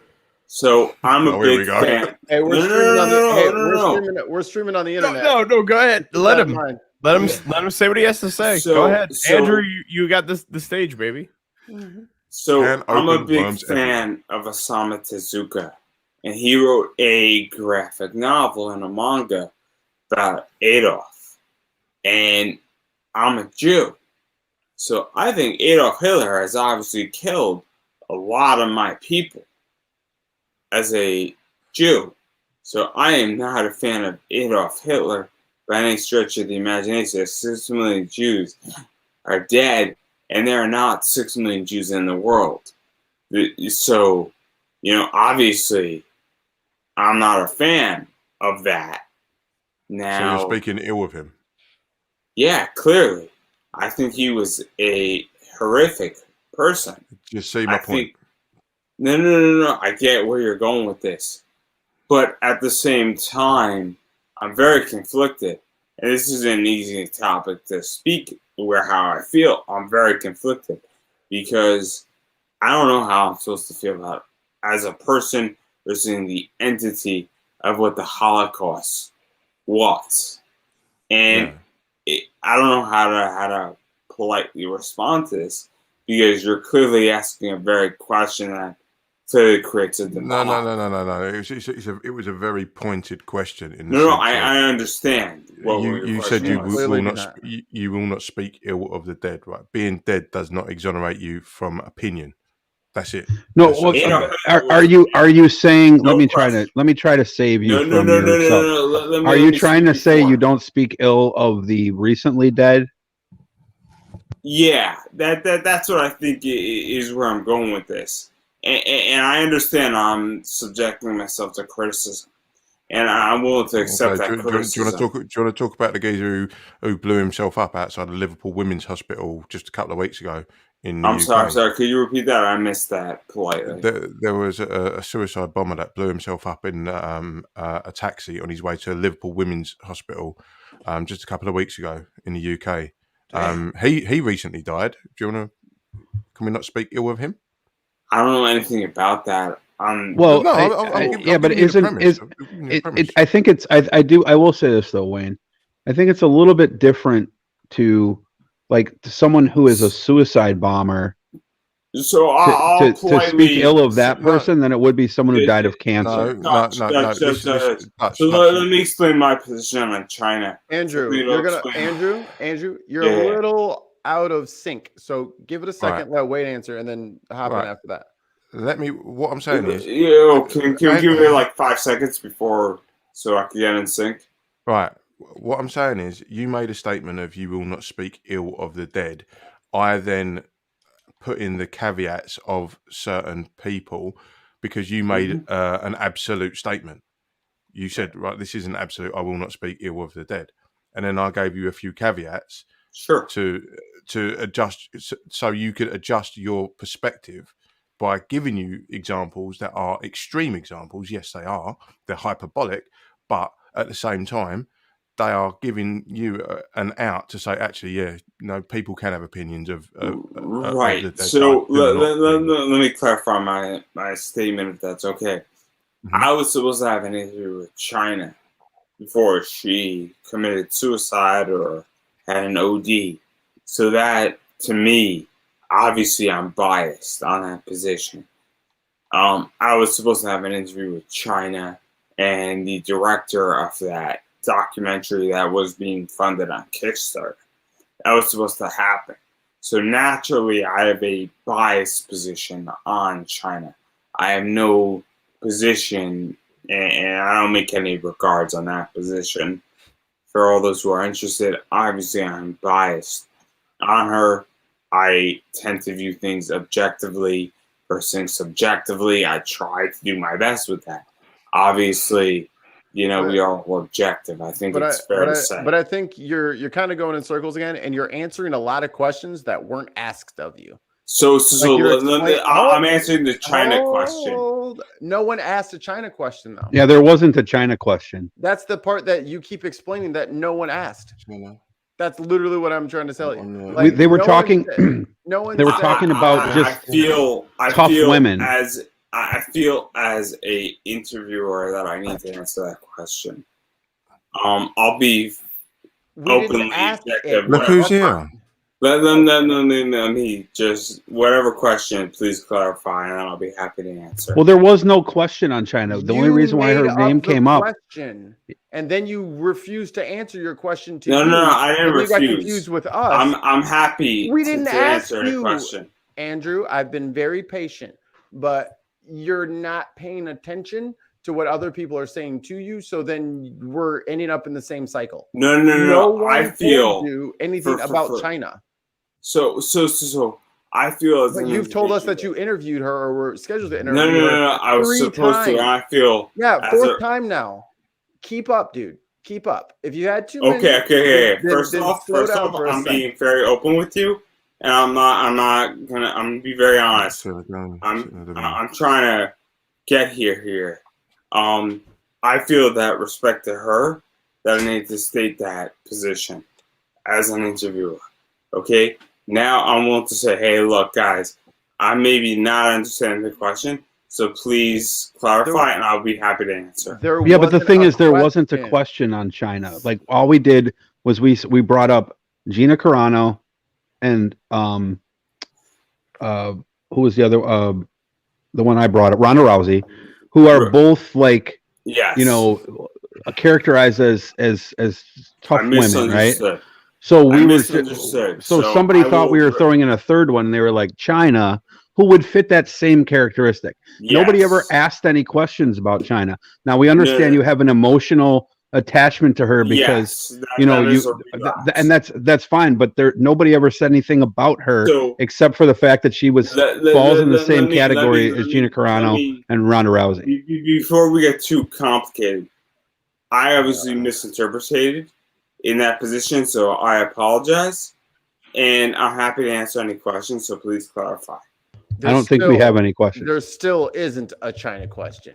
There still will not be. No. I understand. I misinterpreted it, and I just want to clarify that because I clearly made a misinterpretation. This is why bar night is so fun, because I'm 8 beers in, and Andrew is a few drinks in, and I think he's actually starting to make sense to me. No. I fucked up, guys. So I'm clearly. Well, yeah, but nobody. It's fine. Let's just drop. Nobody brought up anything about China, That's what I'm except getting for at, the so- fact that she was a tough woman. All I want to say is Andrew. that I have a respect for China, and that I misinterpreted that's the clear. We get that. We get that premise. All right. So several times. let's talk about one more quick thing here before we push off for the night. Dutch, I've on, actually Dutch. got to go. I've got to go. I've Oh, got okay. work. Well, I've then got work in we'll like an hour. I've got to get ready. That's all right. We're going My to sign off daughter's- here in a minute anyway. My daughter's God. just got Let up him as well. say goodbye, Dutch. Jesus. Fuck's sake! Just Well, I was just about to say, Wayne, give us your I feel really give us your bad about goodbye this pitch. position. Oh my I God. Give us your- feel bad about this now because clearly I messed up. So I'm sorry, everybody. You who be was watching quiet. this You be and quiet. all You're that fine. shit. We're not mad at you. Wayne, You're give us your interrupting us. sign off. Jesus, what is going on right now? I'm just gonna. Can I just test the water? Is anyone still talking? Okay, cool. Thank you for having me on again. This is my second time on Dig on America, so I And last, appreciate it. sorry, never mind. Okay, I'm gonna go to work now because my daughter's just got up. All right, I live in a different time zone. I live in like the real time zone, the OG time zone. Hey man, London's great. I love. What time my is it? time in London. What time is it there now? 7. 7 a.m. Yeah. Okay. Right. So if you fuckers would please shut up a minute. No, thank you for having me on. I appreciate it. And I'm going to go to work now, but I will be back on later with Mikey on the Bin podcast. Whoop, whoop. Buy our merch. But yeah, this was fun. Being the only sober one with a bunch of drunks is quite fun. How dare you? Hey Mikey, Wayne, I'm Mikey, in, what are I'm you in drinking? the zone, baby. That's all I'm gonna say. Yeah, you're in some sort of zone, yeah. Wayne, I will just say, you're right, and thank you for being the voice of reason. Oh, don't tell him that. Please don't tell him that. Too late. I already said it, man. Clearly give me to a It's 7 shower. a.m. in England. He wins. I'm putting that on my bio. Does the B in bin stand for British? No, it Yeah. stands for Be Informed Now, because we're clever like that. Yeah, I know what it stands for, but don't kill the joke. No, I'm kidding the joke because it's come from you. Kill it. Guys, you gotta make sure Anyway. my liquor lasts me for tomorrow. 'Cause I'm Anyway, gonna I fuckload believe of shit tomorrow. I believe it's time for the humidor. We already did the We humor. already did the humidor. Welcome to the show. Hours ago. Damn it. I didn't get a chance to give a leaf rating though. Oh, that's true. All right. All right. Goodbye, Wayne. We'll see you later, Wayne. All right, bye-bye, Peace, everyone. Wayne. Hey, I'll be looking for that shirt. That hoodie's on. DM me your address and I'll send it over. Just send it with my I'll send stuff, you a and I'll- shirt, and I'll drive man. it over Just to tell you. me where to send it to. The shipping's going to be like more than the sweater was. Mikey, your stuff's all packed up already. Hey, so I got can no do it. problem sending him like $20. I was for my texting you, shirt. Wayne, to see if you actually sent the boxes out. I'll get your address from Mikey. All I'll right, get no your worries. number from Marky. Marky? Marky. Marky Mike? I'm having that, Marky. All right. Later, Bismarcky. Bye-bye. Matt, talk to us about what's going on in the comic book world right now. So give us something fun to talk about. Oh man. I honestly haven't been in the comic book world for a little bit, but I will say I am a big fan of Charles Soule's run on Daredevil. Okay. So one of the things I really like about his run on that is the fact that Charles Soule himself is a lawyer who lives out of Brooklyn. So being a New York lawyer, writing for a New York lawyer definitely makes for an interesting concept in the way that he builds Matt Murdock as a character. So let me ask you a question. I hate to do this during your thing. How do you feel about David Booher? I'm David. Sorry, I missed the last. Booher. He does Canto. He's a lawyer too.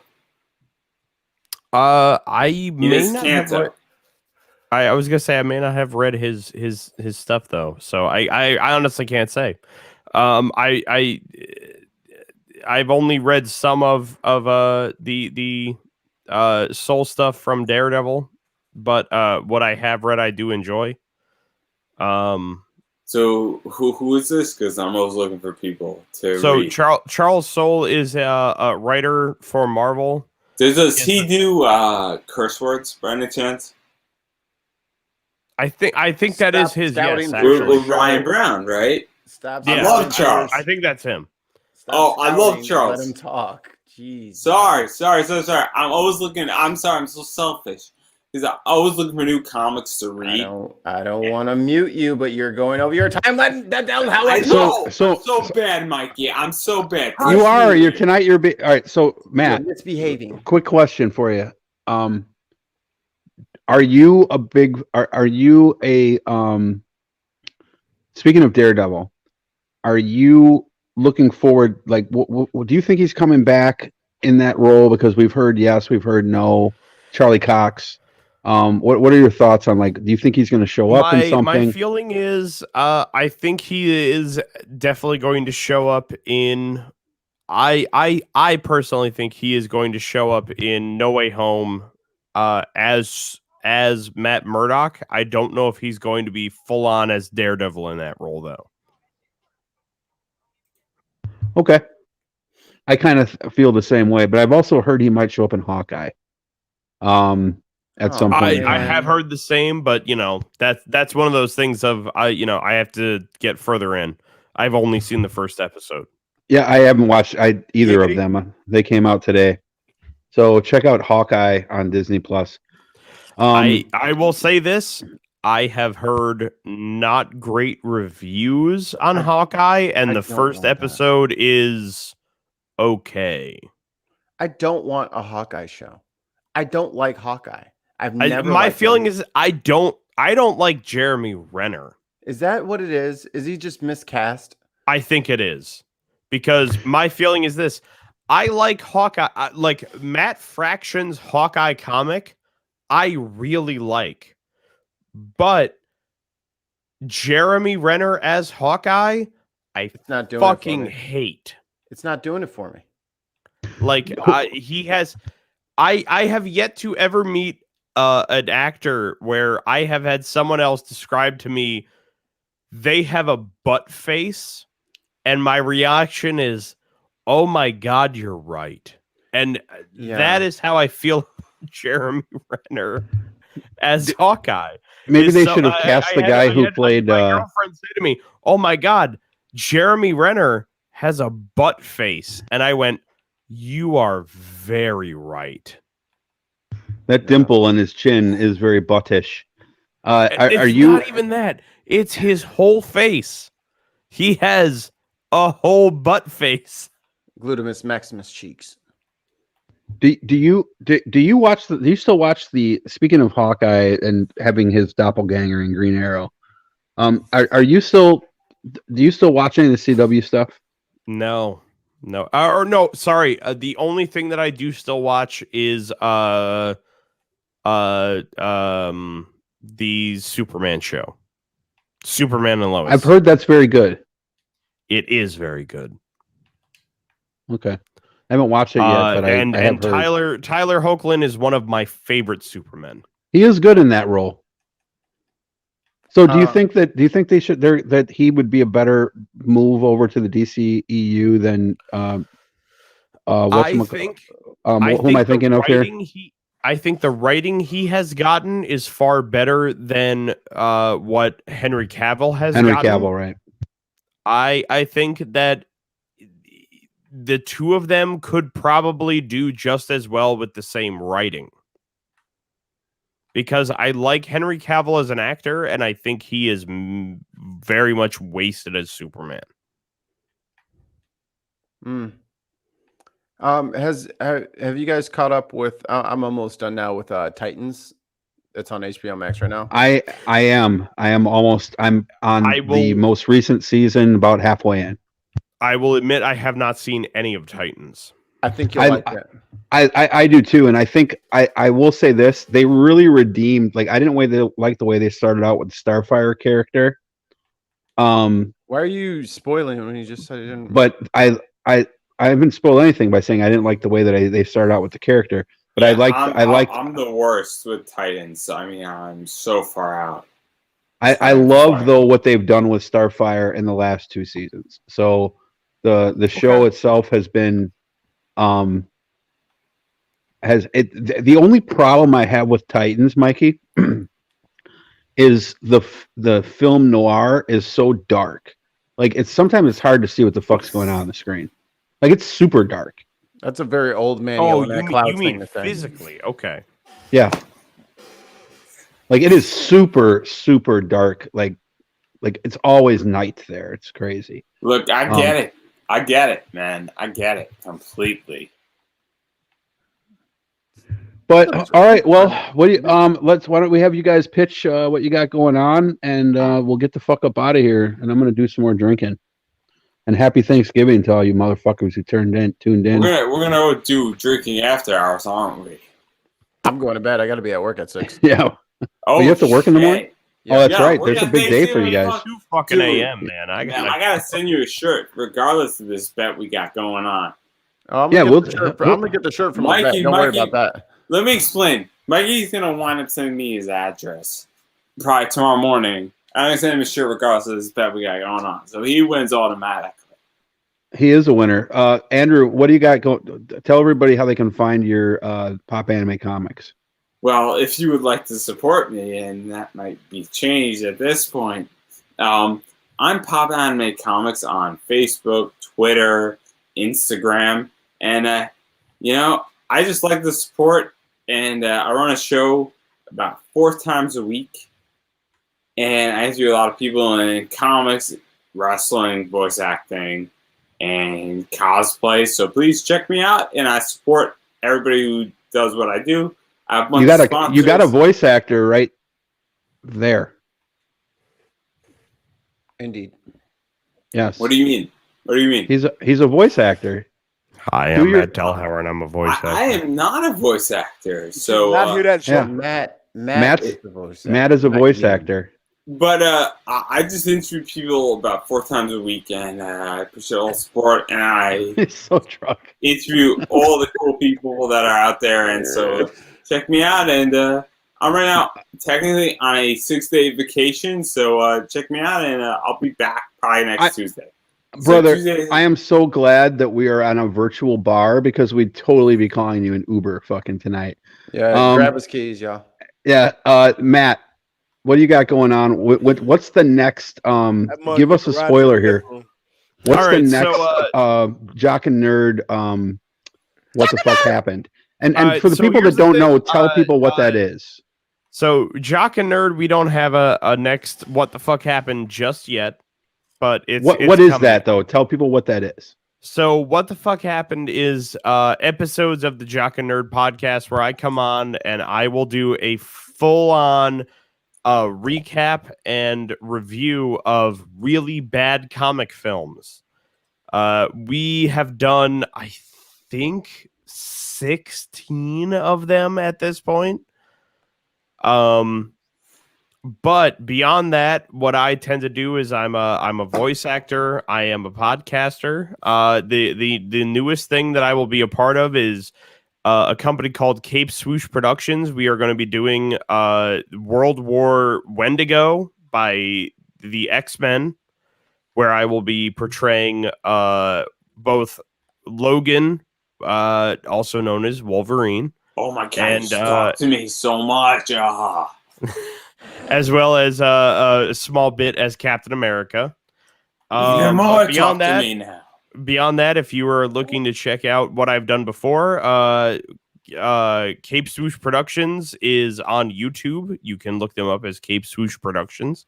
Is it fair to say that Cape Swoosh is like the audio version of Bat in the Sun, for those who know what that is? Ultimately, yes. What we try to do is fully audio versions of comic book stories that we have decided to adapt. Yeah, they're really fully free to listen to. We don't ask for any money because we can't. It is illegal. But I personally am on Twitter as Matty DVO TV, Matty MATTY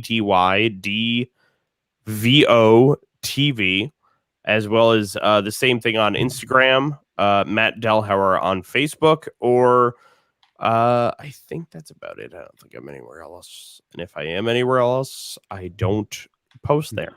So that's really all I have for you guys tonight. I will leave you off with a tiny bit of the Logan that I give, brother. So we're gonna get it in there. We're gonna get it. We're gonna get it those Wendigos, and we're gonna cut them up. The grow. Perfect. Big Haas, you want to close this out, brother? That sounded like a Randy Macho Man Savage to me. A little bit. That is very close to Logan, though. The crop rises to the top.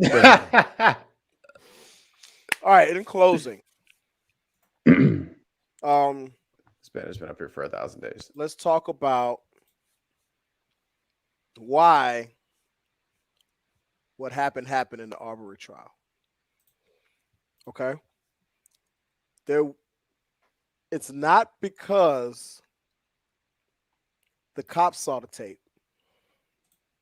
that we arrived here at this day of verdict of a start to the process of justice. The guilty verdict to me is the start of the process to justice. It's not because the cops saw the tapes. It's because we saw the tape. You got to remember all of the forces that were trying to cover this up and make it disappear.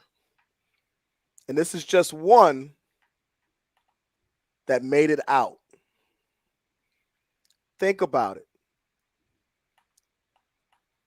How many have been successfully covered up? How many good cops saw the tapes and did nothing? How many respected prosecutors saw the tapes and because there was a friend of theirs or because it was someone that they deemed not worthy of justice did nothing or provided lukewarm at best or tepid at best prosecutorial effort? So when we talk about the systemic nature of bias and the systemic nature of problems in this country, understand this. If the tape didn't get leaked, if that video did not get leaked, and the public did not see the lynching of this young man, we wouldn't be at this point where we are today. And those three men would be free to do it again. We can't say, oh, only 1%. We can't say and deny the systemic nature of bias in this country. This is just one of possibly hundreds or thousands that just happened to make it out into the world for the world to see the ugly underbelly of this country. We have to put some Clearasil or something on the pimples of this country and clear it up. Something must be done. All right, Mikey, it's on you. Close us out, brother. If you guys want to support the little podcast that could, you can always go to patreon.com/digonamerica. Get those pledges in. Once we hit that $100 goal, we're going to donate a third of that to a list of charities that the patrons can vote on. And if you want to help us out in a free way, you can always give us a 100 million star rating on your favorite podcatcher. And always make sure you comment, like, subscribe all of our videos, and follow us on Twitter at @DigOnAmerica. Yes, sir. Next week we have another candidate on. Actually, two of the next 3 weeks we have candidates on, and then we have an author on the the 8th. So looking forward to that, and happy Thanksgiving, you guys. Thanks for joining the show. Nip High football rules. Gobble. San Dimas football number 1. Yes.